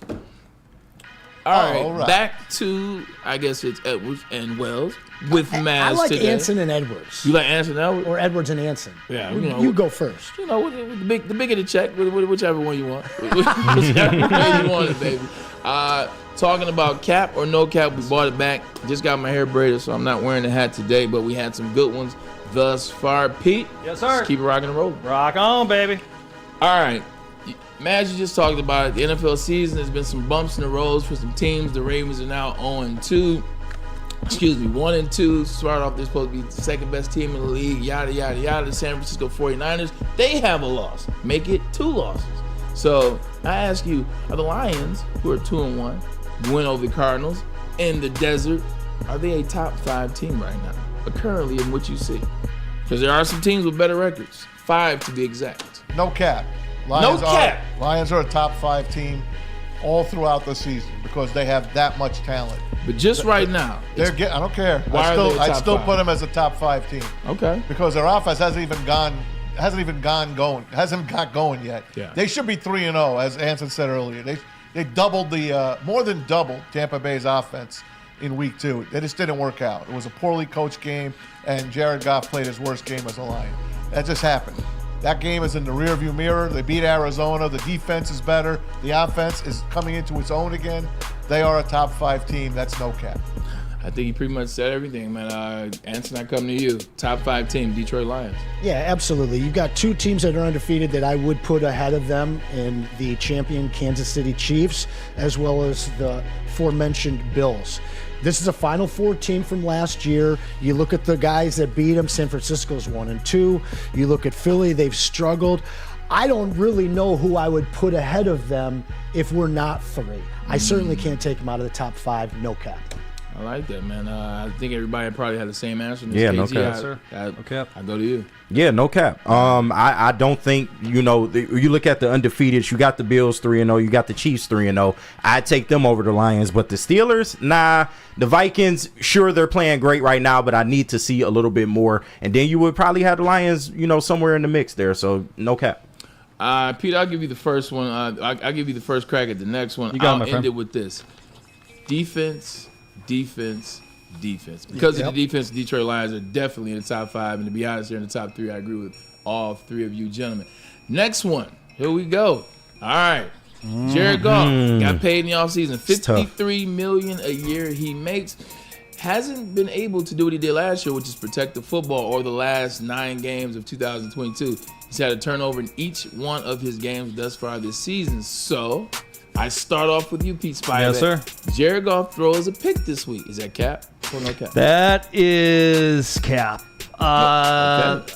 I just think that Seattle seems to have their way with Jared Goff, and I think they kind of confuse him in the back of the secondary. It just seems like that they just, I wouldn't say they know how to shut him down. They just know how to confuse him a little bit more, and I think that Jared Goff is going to be due for only 1 pick, just 1 pick in this game. I still think the Lions win, but yes, 1 pick for sure. Pete's a little bit older, so just so you know, cap and no cap. Cap is a lie. No cap is true. I understand that. So no cap. Oh yeah. So no. Yeah. Well. Yeah. No cap. Don't throw a pick. My you bad. Don't talk Thank you, Anson. Like that. Thank you, Anson. Only I can. This is true. Well, you know what? Since you spoke, we'll keep it in order. Maz, you go next. That's no cap. He's throwing a pick. Until I see no faith. Until no I see faith, something. man. Until I see something other than from him. He's throwing a pick or 2. Oh yeah. Actually. So I just hope they run the ball and he throws it 15 times. No cap. Guy, I'll be the voice of reason here, Cap. Now, I did call him to not have a pick last week, and that didn't happen. But he came out a lot more efficient than he has in previous weeks. 14 of 14 before his first missed throw. I think his 16th throw was where he threw the pick, but he only threw 1, and it didn't hurt the Lions, man. The pick 6 that got called back. It didn't get called, okay? We ain't worried about that. They didn't call it. It didn't happen. Man. So, it but happened. I watched it. Yeah, but it's not official. Oh yeah. Does he have 2 picks or 1, man? I'm afraid. Yeah, I'm afraid he has 1 pick. Okay. Anyway, but yes, and this week he will continue to button up. This offense is getting in rhythm more and more, and I just feel like eventually he will give us a game. He better give us a game without a pick. Anson Wells. I'm going to have to say no cap, and I think it's for 2 reasons. I think that Jared Goff and this offense still have not found their rhythm. Between trying to prop up and turn Jameson into a wide receiver 1B and figuring out where Laporta fits into this offense, who was such a major part last year and has not been a big part this season, I think that the entire offense, Ben Johnson, and then they're trying new things and trying to figure out who their identity is in 2024 as opposed to the last couple of years. But then on top of it, what Maz said, Seattle just gets this team. They just play this team really, really well. I do think the Lions come away with a win, but I don't think that it's by more than a touchdown. So it's no cap for me. Lions still come out on top, though. I think it's cap. I'm agree with KG, which is rare. I just think they've taken the ball out of his that hands. Rare. Relax. You gotta have some fun with it though. But 43 times they ran the ball last week. They're getting back to the identity of who they are, making him, like you said, much more comfortable. Like you said, he was 12 of 12, 16 or 14 of 14. Yeah, before his first 16 was the one. So I think he's comfortable. I think they'll get him in rhythm. I say this is cap. No interceptions this week for Jared Goff. Next one. Let's switch some sports up here. Oh, there we go. We'll switch teams. AFC North was the division that we all thought. It's Maz's division. Well, that's what I'm about to say. It's Maz's division. But it's the division, the number 1 division in the NFL. Well, right now, currently, the Bengals do not have a win. Bengals got a win? Nah. No, they don't. 0-3. 0-3. Still going to see the Panthers this week. This is an interesting division. It's early in the year. Tom Maswell, I'll start with you. The AFC North will only get 1 team in the playoffs. Cap? You already know his answer. That's cap. That's definitely cap. All right. Don't say it so sure. It's cap. Okay. The Steelers. The Browns aren't getting in. Well, yeah, it's not looking good for the Bengals. It's not looking good for the the Steelers. It's like the opposite on Seinfeld. It is like the bizarro world. It's the bizarro world of the AFC North. Yeah. Thanks, Pete. It's right is wrong, left is right, up is down. It's amazing. Yeah. I do believe 2 teams will still make it. I did believe 3 would make it, maybe even 4 at one point. But I'll say 2 teams will make it. Don't ask me which 2 teams yet. Yeah, it's a crapshoot. Yes, sir. What you thinking? Guys, it's really hard to be making the playoffs when you start 0-3. It's kind of hard when you're 1-2 without any identity, and that's the Cleveland Browns, Baltimore Ravens. I don't know if they know who they are right now, and the Pittsburgh Steelers at 3-0. Is it sustainable? Is it sustainable? I hear you, man. I you know what, Bray? I'm gonna say one, man. I'm gonna say that this is they're only gonna get one team in, man. I just don't see Buffalo So what Bills. is it, cap or no cap? Cap. No, it's not cap. No cap. No cap, man. I'm just too confused. Man, Get it together, Pete. Buffalo gets in, Jets get in. I think the Los Angeles Chargers get in. We know the Chiefs are going to get in. Houston's going to get in. Then you got the Colts or the Steelers. It's like, it's got to be the Steelers. I say only one, Bray. Okay. He says one team. He agrees. Yeah. Anson would say you. Listen, Steelers don't miss the playoffs. That's just who they are. It's an ugly truth. People calling for Mike Tomlin's job year after year after year, and they get in at 10-7 or whatever. So they're in. I think we already talked about the Steelers all off season. They just win games.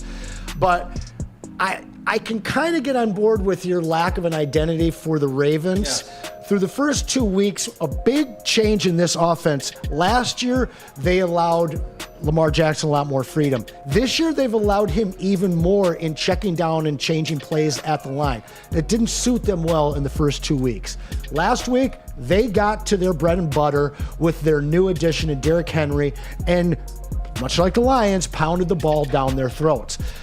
The Baltimore Ravens are going to be just fine, and that is cap, because we will see two AFC North teams in the playoffs. There you go. I'm gonna go no cap. I think Pittsburgh falls apart, and I think the Baltimore Ravens pick it up. I saw the same things you saw to Derrick Henry running the ball. He hasn't had 150 yards in the game in a very, very, very long time. It's good. Well, let me slow you down though. So what between? I mean, let's look at some of the quarterbacks that nursed the Steelers into the playoffs last year. Justin Fields is a better quarterback than Caleb Williams. The Bears made a mistake. He's looking really healthy in that offense. They just control the tempo because he can sling it, but he can run it. And you've got a good ground game between Jalen Warren, and Najee. So I think that this team is every bit the same team that they had last year, but you add Patrick Queen in the middle of their linebacking core, and you add a legitimate quarterback that they haven't had basically since Ben left. I don't see this team being any worse. I see this team being better than they were last year. I think they absolutely get in, Bray. I should have said something. I should have actually looked at the schedule they had before I made that comment. Yep. They're definitely getting in the playoffs. This schedule, as it looks right now, is cheeks. They play the Colts. Look, Anthony Richardson. Love me some cheeks, baby. I love Anthony Richardson, but they haven't had it figured out yet. They're gonna beat the Colts. They're Colts gonna are clueless right The Cowboys stink, but we'll figure that one out. The Raiders, they'll beat them. They'll lose to the Jets. They'll beat the Giants. They'll lose to the Commanders. They'll lose to the Ravens. They'll beat the Browns. They'll beat the Bengals. They'll probably lose one game to the Browns.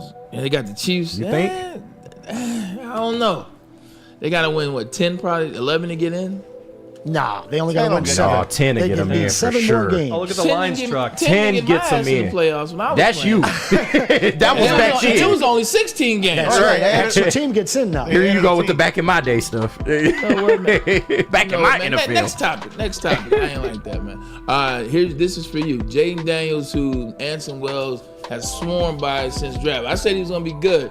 Hey, Anson Wells from jump. You and I both said this is the the Rookie of the Year. Yeah, we did. We definitely did. I actually put a bet on that too, so I'm looking good now. Jaden Daniels will finish as the NFC East leading passer. Now, you look at that division right now. Daniel Jones is boo-boo. Yeah, we Dak knew that. Prescott, they can't figure it out. Borderline boo-boo. And then Jalen Hurts, although they're 2-1, it is a just above boo-boo. Nasty 2-1. Now, are we putting combined yards? Just everything. Because just through the air, I gotta give a slight nod to Dak. I didn't want this to be passing yards. I wanted this to just be passers. So I wanted this to be like yards, touchdowns, QBR, just everything. Best quarterback in the division. No cap, baby. When it's all said. No cap. Did you guys watch that game? I did. He set a rookie record for the highest completion percentage in a game. He was 21-23. Now, through the first 2 weeks, this guy wasn't getting much more than 6-7 yard passes. I will say this: be careful, Anson, because as much as as much as that game was about how Jaden Daniels is starting to turn the corner and be the quarterback you thought, it's also about how bad Cincinnati's defense is. Cincinnati's defense is atrocious. So I love it that he did ball, but just a small grain of salt. Well, and you got a great take there, but what I saw in the second half was them letting him finally throw the ball downfield. Yeah. And this is another guy that I've caught pretty much every single snap, just like Caleb Williams. This kid has an ability with the ball. I talked about this before the draft.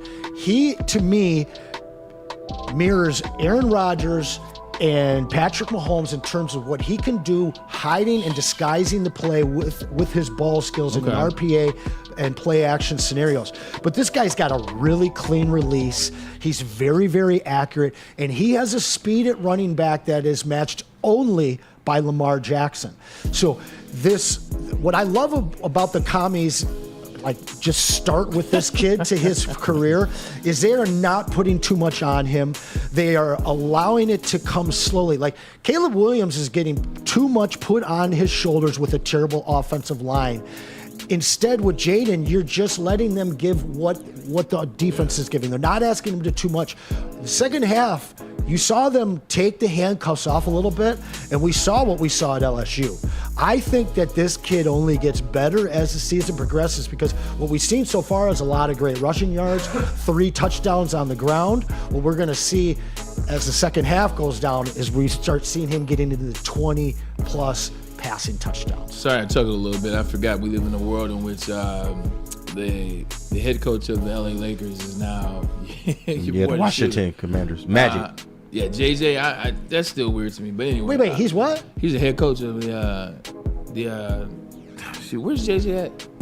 Oh, he's in LA. JJ exactly. Redick? That's what I'm saying. JJ Redick. We live in this real world where he's the head coach. I thought you were saying Magic was the.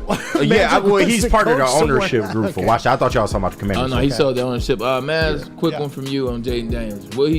He's going to be terrific, but it's cap. When it's all said and done, Dak Prescott will lead. I believe Jalen Hurts will be second. I believe he'll be third. Daniel Jones will bring up the rear. He's great to watch. I'm happy for Washington that they look like they've got something put together. They look great on Monday night. In a few years, watch out. The Bengals are hurting on defense for sure, but this kid is an up-and-comer, and Washington, you're lucky to have him.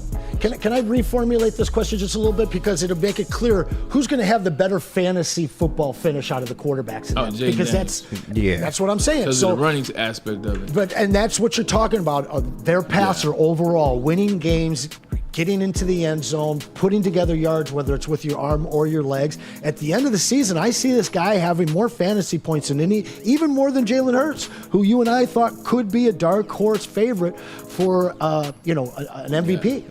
Yeah, we'll see how that thing plays. I think I don't like him. I think Nick Sirianni gets that thing together. All right, let's get the next one in. Casey, I'll start with you. All right. Come on, man. Why are you doing this to me? Why are you doing this to me? I had to have some. To be honest, I didn't know what order they were in, so I didn't know it was going to be this one. But come on, Pete. This is a good one. All right, last week, Alex Orji threw for 32 yards and Michigan beat USC. Still got the win somehow. This week, Alex Orji throws for over 100 yards. Cap or no cap? This cap is bigger than the one on the desk right here, man. And listen, I do think that he will have a better showing. Whether that looks like 50 yards, 60 yards, 70, don't know. But he's not throwing over 100. Kirk Campbell, the offensive coordinator for the Michigan Wolverines, they still got some stuff to figure out with how to utilize him and at least make him seem like he is somewhat of a threat to pass the ball. Otherwise, they're going to be doing the same old fake the jet sweep, run the quarterback, RPO here and there, passes behind the line of scrimmage. Yeah. They need to get more creative with this offense. This won't be the week he throws for over 100. Our resident Michigan lover / hater, Tom Mazaway. Right. What say you Secret about hater. Alex? I know you're never a hater. Alex Orji, 100 yards, cap or no cap? No cap. He'll get over 100 yards. Okay. He'll get over for the Golden Gophers are coming in, man. It don't matter. He's going to get over 100 yards. They're going to figure a way to get this guy going. Someone's got to – Colston Loveland's coming back. He'll have 75 yards on his own. Definitely, this is the no cap. Okay, Pete, I come to you on this one. Okay. Well, tell you what. Minnesota lost to North Carolina, and North Carolina just got smoked by the Kenny G. James Madison fighting. Shout out They James put a Madison. 70 on it. Yeah. They dropped They put a 70 shout on out North James Carolina, Madison, and Minnesota could not even beat North Carolina. Now Minnesota's 2 wins this year have been shutouts. Yeah. Nevada and Rhode Island. But this is Big 2 Ten ball. powerhouses. I say Alex Orji is going to throw 130 plus yards in this game, baby. 130, No yeah, cap. I'm going to go with Come on, Bray. I feel like I'm going to go no cap. I think he throws for sure about bet. 140. I feel like there'll be a big... 140? I feel like there's going to be a big play, and he might not necessarily be the result of it, but Okay. it'd be a 60-yard play. And then 200 this week. Okay, now Y'all you're wildin'. Y'all wildin', bro. He'll have 140 rushing yards. And I'm not going to ask you about this one. Why? I watched the game. That's my I watched the game. Finally, he over watches the weekend, game. so I can answer these types of questions. But the next one is for you. The next one is predicated. And just you, for I was gonna no cap on this. Say, I'm not tripping. I'm tripping. No cap. No cap. Listen, they came out against USC with a newly appointed starting quarterback, and they knew in order to win this game, they could not turn the ball over. So they didn't put it in the air. They put it on the ground. Now, I have some real issues with the referees in that game. I'm not going to go too far into that, but this is a team that you know they know in order to win the Big Ten, they have to be able to get some air yards and have to keep defenses honest against the Wolverines offense, and that is going to require Orji being able to be somewhat of a threat through the air. So I think this is a game where they turn him loose. Mistakes are none because I'm pretty sure they know they can get past Minnesota even if they turn the ball over 3 times. Mike G says under 32 yards. And he's the biggest Michigan fan Right. in the Under chat. 32, Jesus. You can make a mistake and throw for 60. And I know that didn't happen last week, but you can make a mistake and throw for 60. So people, I feel like I could do 30. I just wanted to is a update you guys little real quick because we had a few questions in the chat. What is the over/under on? that's a good question. It is not available according to Caesars quite yet, but we will keep you updated when it is available on Caesars. What that bet will be. We will keep you updated on that. And Anson, this one is to you. The next one. You saw which one I want to go to the Michigan. State. That one. Go to the Michigan State one. Oh, geez. Get it together, Pete. Michigan. No, I don't have an MSU one. I didn't get it. You didn't get the MSU one? I didn't get the MSU one. No, I'm sorry, Brad. I didn't get that one. But go ahead. You see how they played you, Anson? I know. I got. They're always trying to play the Spartans. They always trying to play. Yeah, I was trying to look for them. I didn't get that one. Aiden Childs will throw an interception. No cap. Okay, cool. All right, here we go. I guess I did leave it off. Here, let's get back to the Tigers one. You can start that one on Anson. We did a whole spiel on the Tigers. You want to go back to the Tigers, my friend? Yeah. All right, no. Gotcha. We talked about it earlier. Gave you all the reasons, all the things. Tigers won the playoff series. Cap or no cap? I'm just going to be a fan on this one and say no cap. They just feel like they've got destiny on their side. They're playing such good ball right now that it doesn't really matter who they see because you know you're going to get one victory at least out of Scooball. And I think that these cats have enough in them to be able to put together a win. Now, how far they go in the playoffs, I don't know, but I got faith in our boys, so no cap. I would say you. Give me no cap. No cap. And it depends on who they play, but I'm not scared of anybody really. If they play the Astros, cool. If they play the Yankees, cool. With the type of pitching that they have, and if Scooball gets to start that first game, I do think they can win a wild card series. Man, I figured out the question was I had for Anson. You okay? Oh, good. Okay. Michigan State plays Ohio State. Opened up at minus 25 for Ohio State. Will Michigan State cover the spread? Michigan State will cover the spread. They will cover the spread? No cap. Michigan cap. State will cover that spread. Michigan State's going to give them a run this year, especially if Aiden Childs can cut those turnovers down. But going to the Tigers for a minute, I got to get in on this. It's no cap. The Tigers are going to the World Series. They're going to the World Series. They are. Hot take. They're going to the World Series. Wow. Book it. Wow. Mastradamus over there. He said book it. Yeah, I don't want to give people my answer on the Tigers, man. I don't want to hit you with the doom and gloom. I'm going to say no. I don't think they win the playoffs. No cap? Oh. Cap. He capping over there. He capping. Look, we got intern Alex coming up today for the Wolverine Insider that is brought to you by Skinny Butcher. So let's take a quick commercial break and when he's on, he's on right now? No, yeah. Okay, No, let no, us know. But let's get a quick commercial break from Sabbath Coffee Roasters. That's right, and then you can fuel your fandom with the perfect cup and become a subscriber of Sabbath Coffee Roasters. Whether you're gearing up for a big game or savoring a quiet morning, Sabbath Coffee Roasters has you covered with fresh, locally roasted specialty coffee delivered right to your door. Head to www.sabbathcoffeeroasters.com, choose your favorite roast, use code word Woodward, and get 25% off your first subscription order. Awake and unwind, Anson. Support local and enjoy game day right with Sabbath Coffee Roasters. What about that pregame show? Well, and that's right. It's a little different this week because we are playing on Monday night, but you can start your day off with Woodward and Maine, two legends, one we've known for a long time and one who's up and coming, Mr. Terry Foster and our very own Matt Broder. That starts at 8 and goes until 9. It's brought to you by Tangerine Space Machine. You guys know I love saying that. Taller, your local long drink, Sabbath Coffee, as we just mentioned, and Tullamore Dew Irish Whiskey. But then it gets even more interesting. Downtown, come and join us for the New Holland Brewing Company Lions pregame show. And that is live with our friends at Second Best Bar in Detroit. So come on out, join the crew before the game, get some advice on your last minute fantasy starts, what you're going to put in for some parlays and all that. Get your Lions fix with us here at Woodward Sports.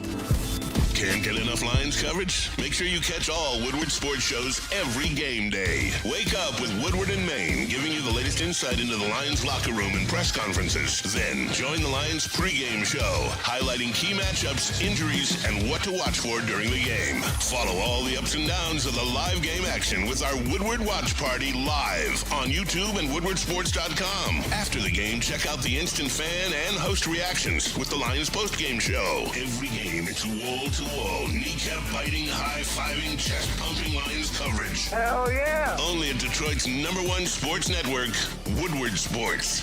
Woodward Sports, let's go! Stop searching for a vehicle and start finding one. Les Stanford Chevrolet Cadillac makes it easy. We harness the power of multiple dealerships and own the biggest selection of GM brands in the area to get you the car you need. With the Les Stanford Group, you'll have access to 4 different dealerships, providing you with more makes, more models, and more choices. We're connected to more than 1,000 vehicles. And with so many high-quality CPO vehicles available, you'll find new car quality at pre-owned prices. You can start and end your search at lesstanford.com today. A network for the city, by the city. Woodward Sports is Detroit sports.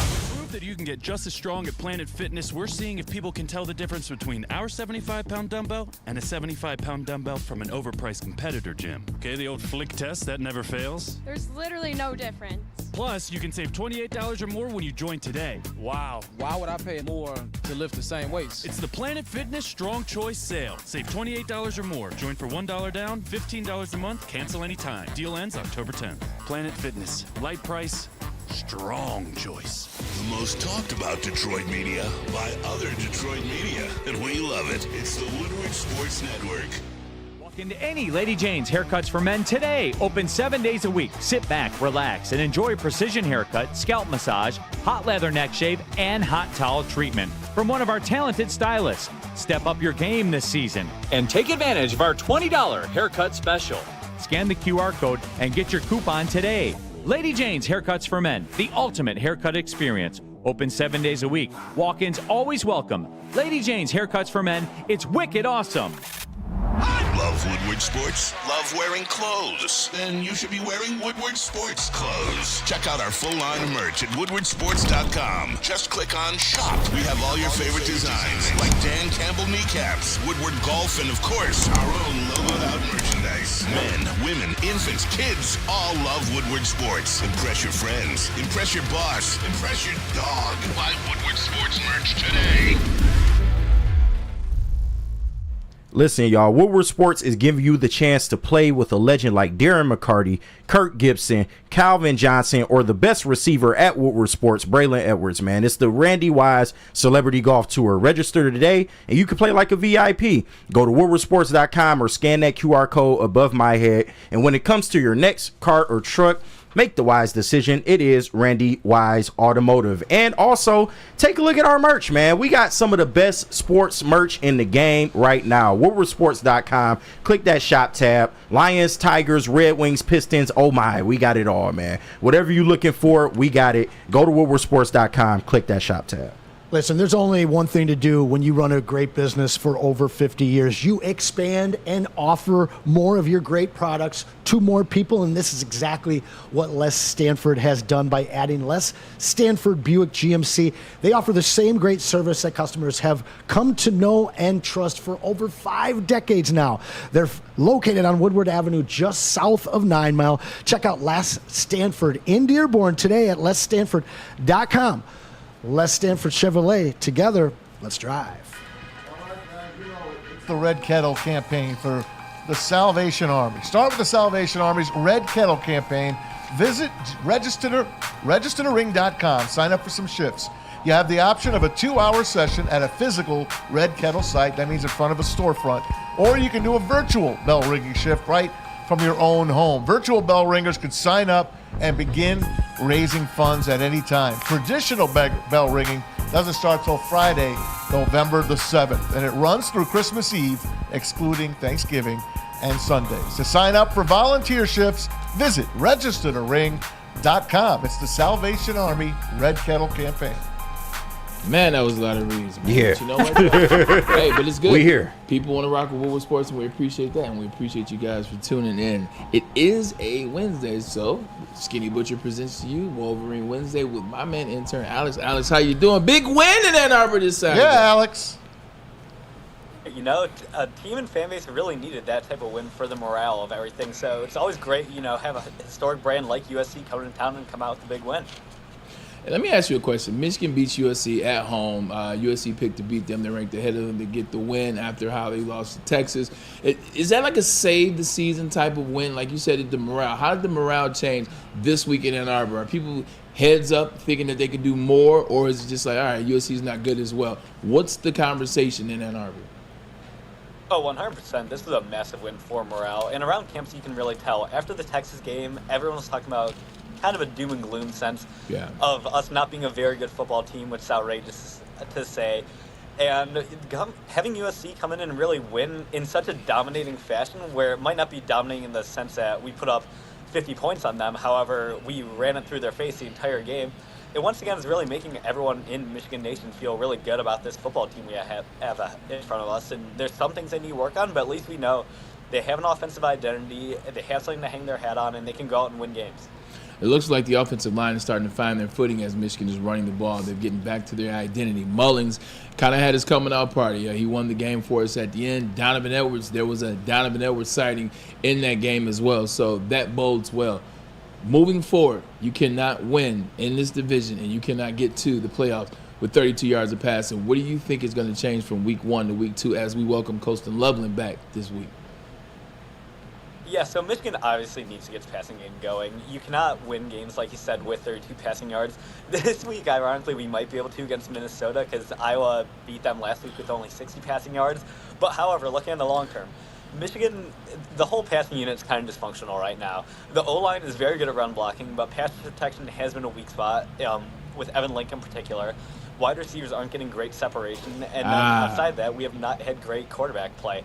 However, the good thing for Michigan is they're going to be facing a lot of man coverage this week, so hopefully his teams are going to play cover 1 or cover 0 all day long like USC did in the second half to really focus on stopping the run game.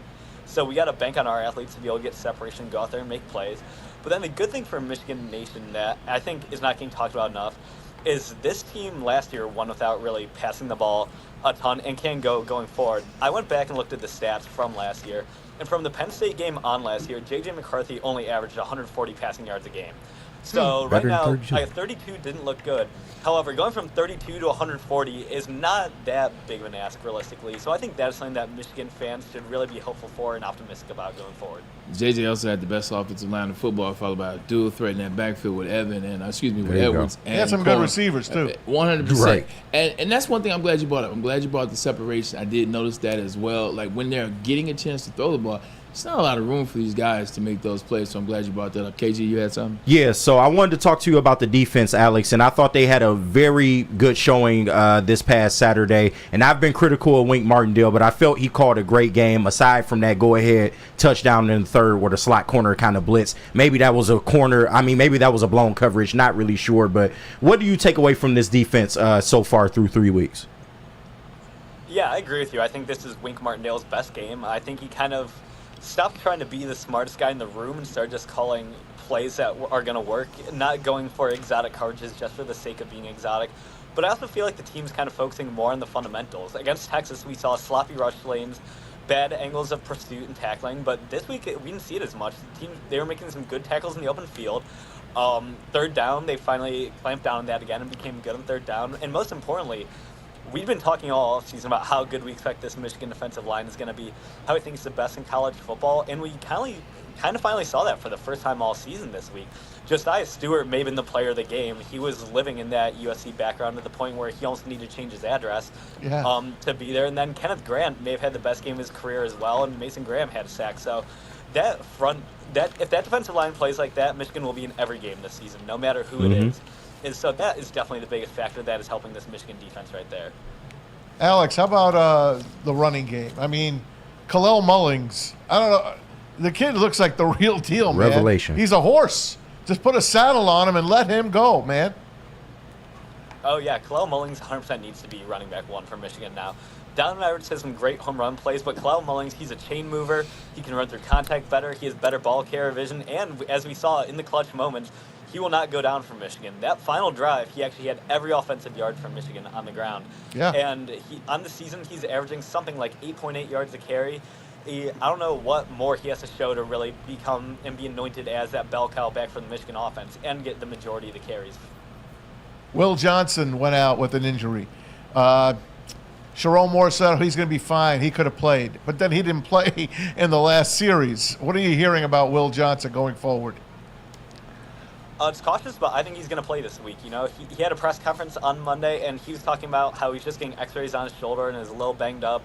And he also reiterated the fact that he could have gone back in the game, but Sharon Moore kept him out. So I think that's ultimately just precautionary ruling. He's the best cornerback in college football, no matter what Travis Hunter wants to say. And I think, keeping him out of the game and on the sideline was more just looking out for our season as a whole. Because if we lose Will Johnson, this defense takes a major step down. What's P.J. Fleck and the Golden Gophers bringing to town this weekend, except the fighting for the little brown jug, of course? Yeah, so rivalry game with the trophy. The Gophers, they're not off to the hottest start this year. They opened up the season only scoring 17 points on a UNC team that gave up 49 on offense last week against James Madison, and disregard the 21 they gave up on defense and special teams. So their offense has been struggling a little bit. They have a quarterback who transferred in from the FCS, who I believe finished third for the Walter Payton Award, which is the Heisman Award in the FCS division. And they're actually not that good of a run-blocking team this year. Their O-line is better at pass protection, which is very rare from Minnesota. But if you remember, last year Michigan dominated that offensive line as well when they were at Minneapolis. So that's going to be much harder for them this week. Darius Taylor, though, is a very good running back, one of the better ones in the Big Ten, and could be a potential transfer portal target for Michigan in the offseason. Minnesota keep a running back. Yeah. I mean, if he's in the portal, I'd love to see Michigan go after him. He's super talented. Then on defense, Minnesota this year, they feature good defensive ends, but they're very weak on the interior defensive line. So I think Michigan will really be able to eat them up alive there. And then they have good linebackers, but however, they do not really have the speed, I think, necessary to keep up with Michigan. They won't be out of position, but they'll lose some foot races to Donovan Edwards and Khalil Mullings. Alex Anson here. Great resilient win for your guys. I am going to bring a little bit of gray clouds in on your shiny, sunny Saturday. Now, your first touchdown is scored right after you guys failed to reach the line of scrimmage, or failed to get your first down. It was not reviewed. That's on USC, but it was very clear that you guys were short. You guys scored a touchdown shortly after that. Your next touchdown is scored right after a fourth down that was snapped 2 seconds after the play clock went 2-0. They reviewed it. They talked. Well, they didn't review it, but where's the question? The tele. Where's the question? I'm letting you talk to him the whole time. Calm down. All right. Now, where's the question? Even beyond that, there was two third-down face masks that were not called, and a fourth-down horse collar that was not called. You do realize this is intern out. It's not Mike Premier. What I'm saying though is as excited as Michigan fans are. How about those Spartans? As excited as Michigan fans were over that win, if that game isn't played at home and you don't quite get as beneficial of a whistle as you do when you play at the home field, I feel that game could have easily gone the other way. I mean, am I crazy here? Did you not watch the same game as me? We saw the same thing you saw, but at the end of the day, Michigan won. So, that's a resilient win. That's what I'm talking about. Right. But I think that Michigan fans are looking at this, taking the next step. When you're when you laughing over there, your quarterback threw for 32 yards. I'm fully aware of that, Anson. I've been saying it all week. 32 yards. We know the offense is in peril right now. Why are you guys so upset right now? Because you're bringing up. Why are you guys all so upset right now? Because you just had a whole conversation based on what's wrong.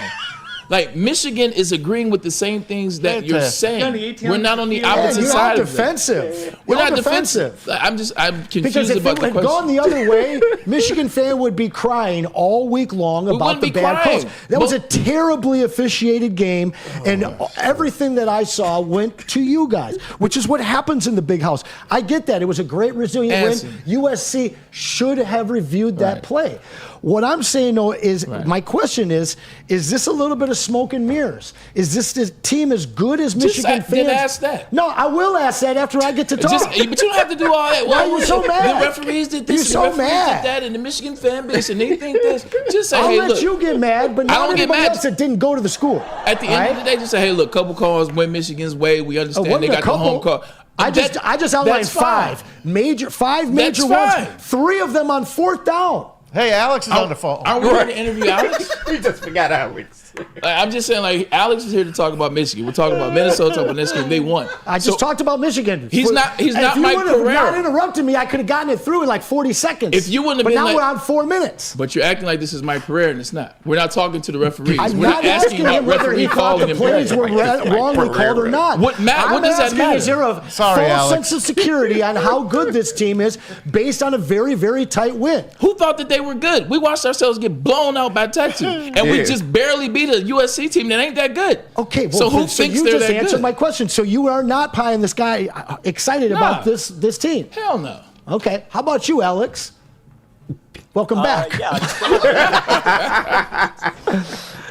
You are right on a lot of things. Luckily for Michigan, they still have Oregon at home this year, and a lot of big games are in the big house, so those calls will go our way. Hey, but you are right. Michigan, they won a resilient game, but there is stuff to clean up.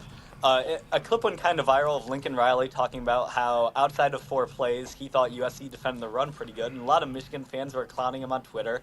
They're comparing him to Ryan Day for crying about only a few plays not going their way like he did after the 2022 Ohio State game.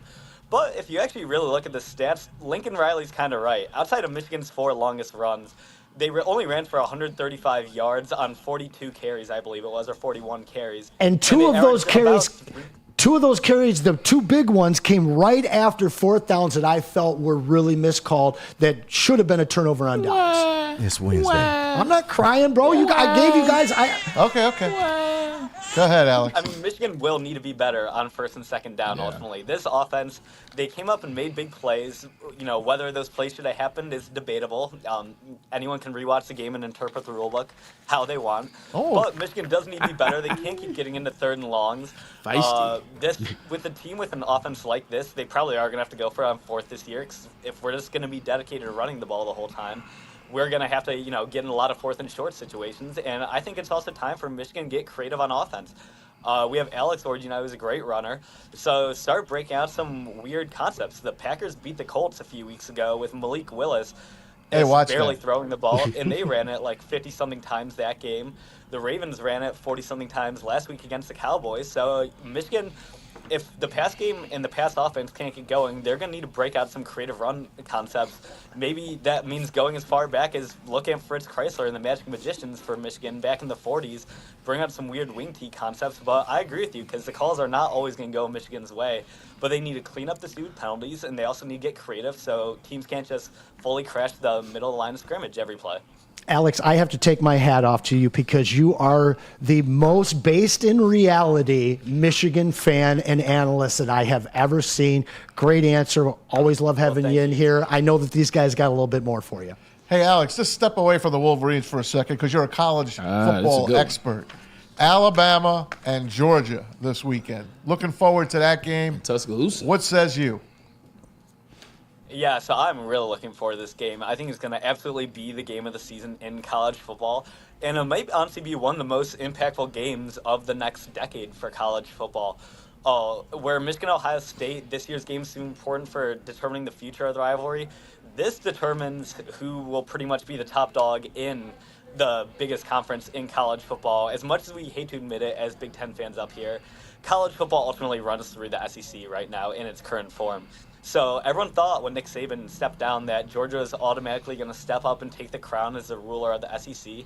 But Caleb DeBoer in Alabama look like they're rolling so far. And while I think on paper Georgia's a better team, I think they have a better line, better defense. I kind of like Alabama this week.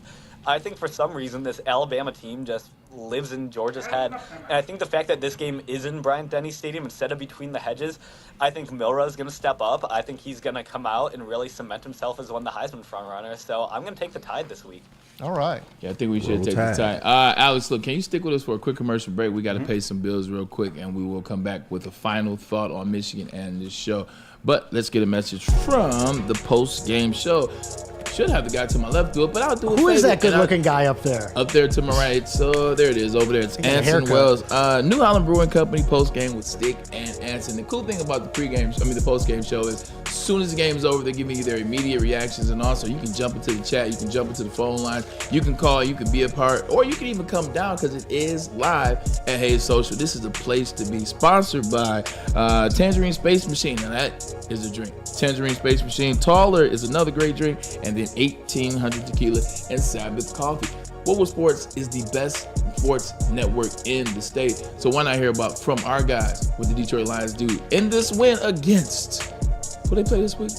The Seahawks. Yeah, the Chickens, baby. Seahawks. All right, Sea Chickens. Got to join the post-game show with my man Stick and my man Anson. And while we got the watch party and post game, you know we got the 1800 on deck. 1800 tequila, or as we call it in the hood, 1800.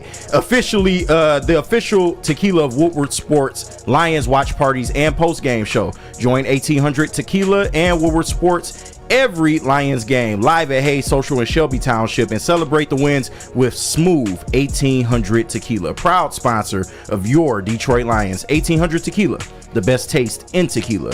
Drink responsibly. And right now more than ever, it's critical for you to have your insurance reviewed, and Swiss Insurance will make sure that your carrier is not slipping in those extra fees. Call Mark at Swiss Insurance today, 313-530-1698, or head to SwissINS.com. It's bear hunting season, and Dan Campbell is hungry for some kneecaps. If you can just get a hold of them and you start dragging their ass out to the deep, dark abyss, you can drown them. The Kings of the North are back for another year of the brand new Lions. Make sure you're locked in to Detroit's #1 sports network for all the news and info on your Detroit Lions.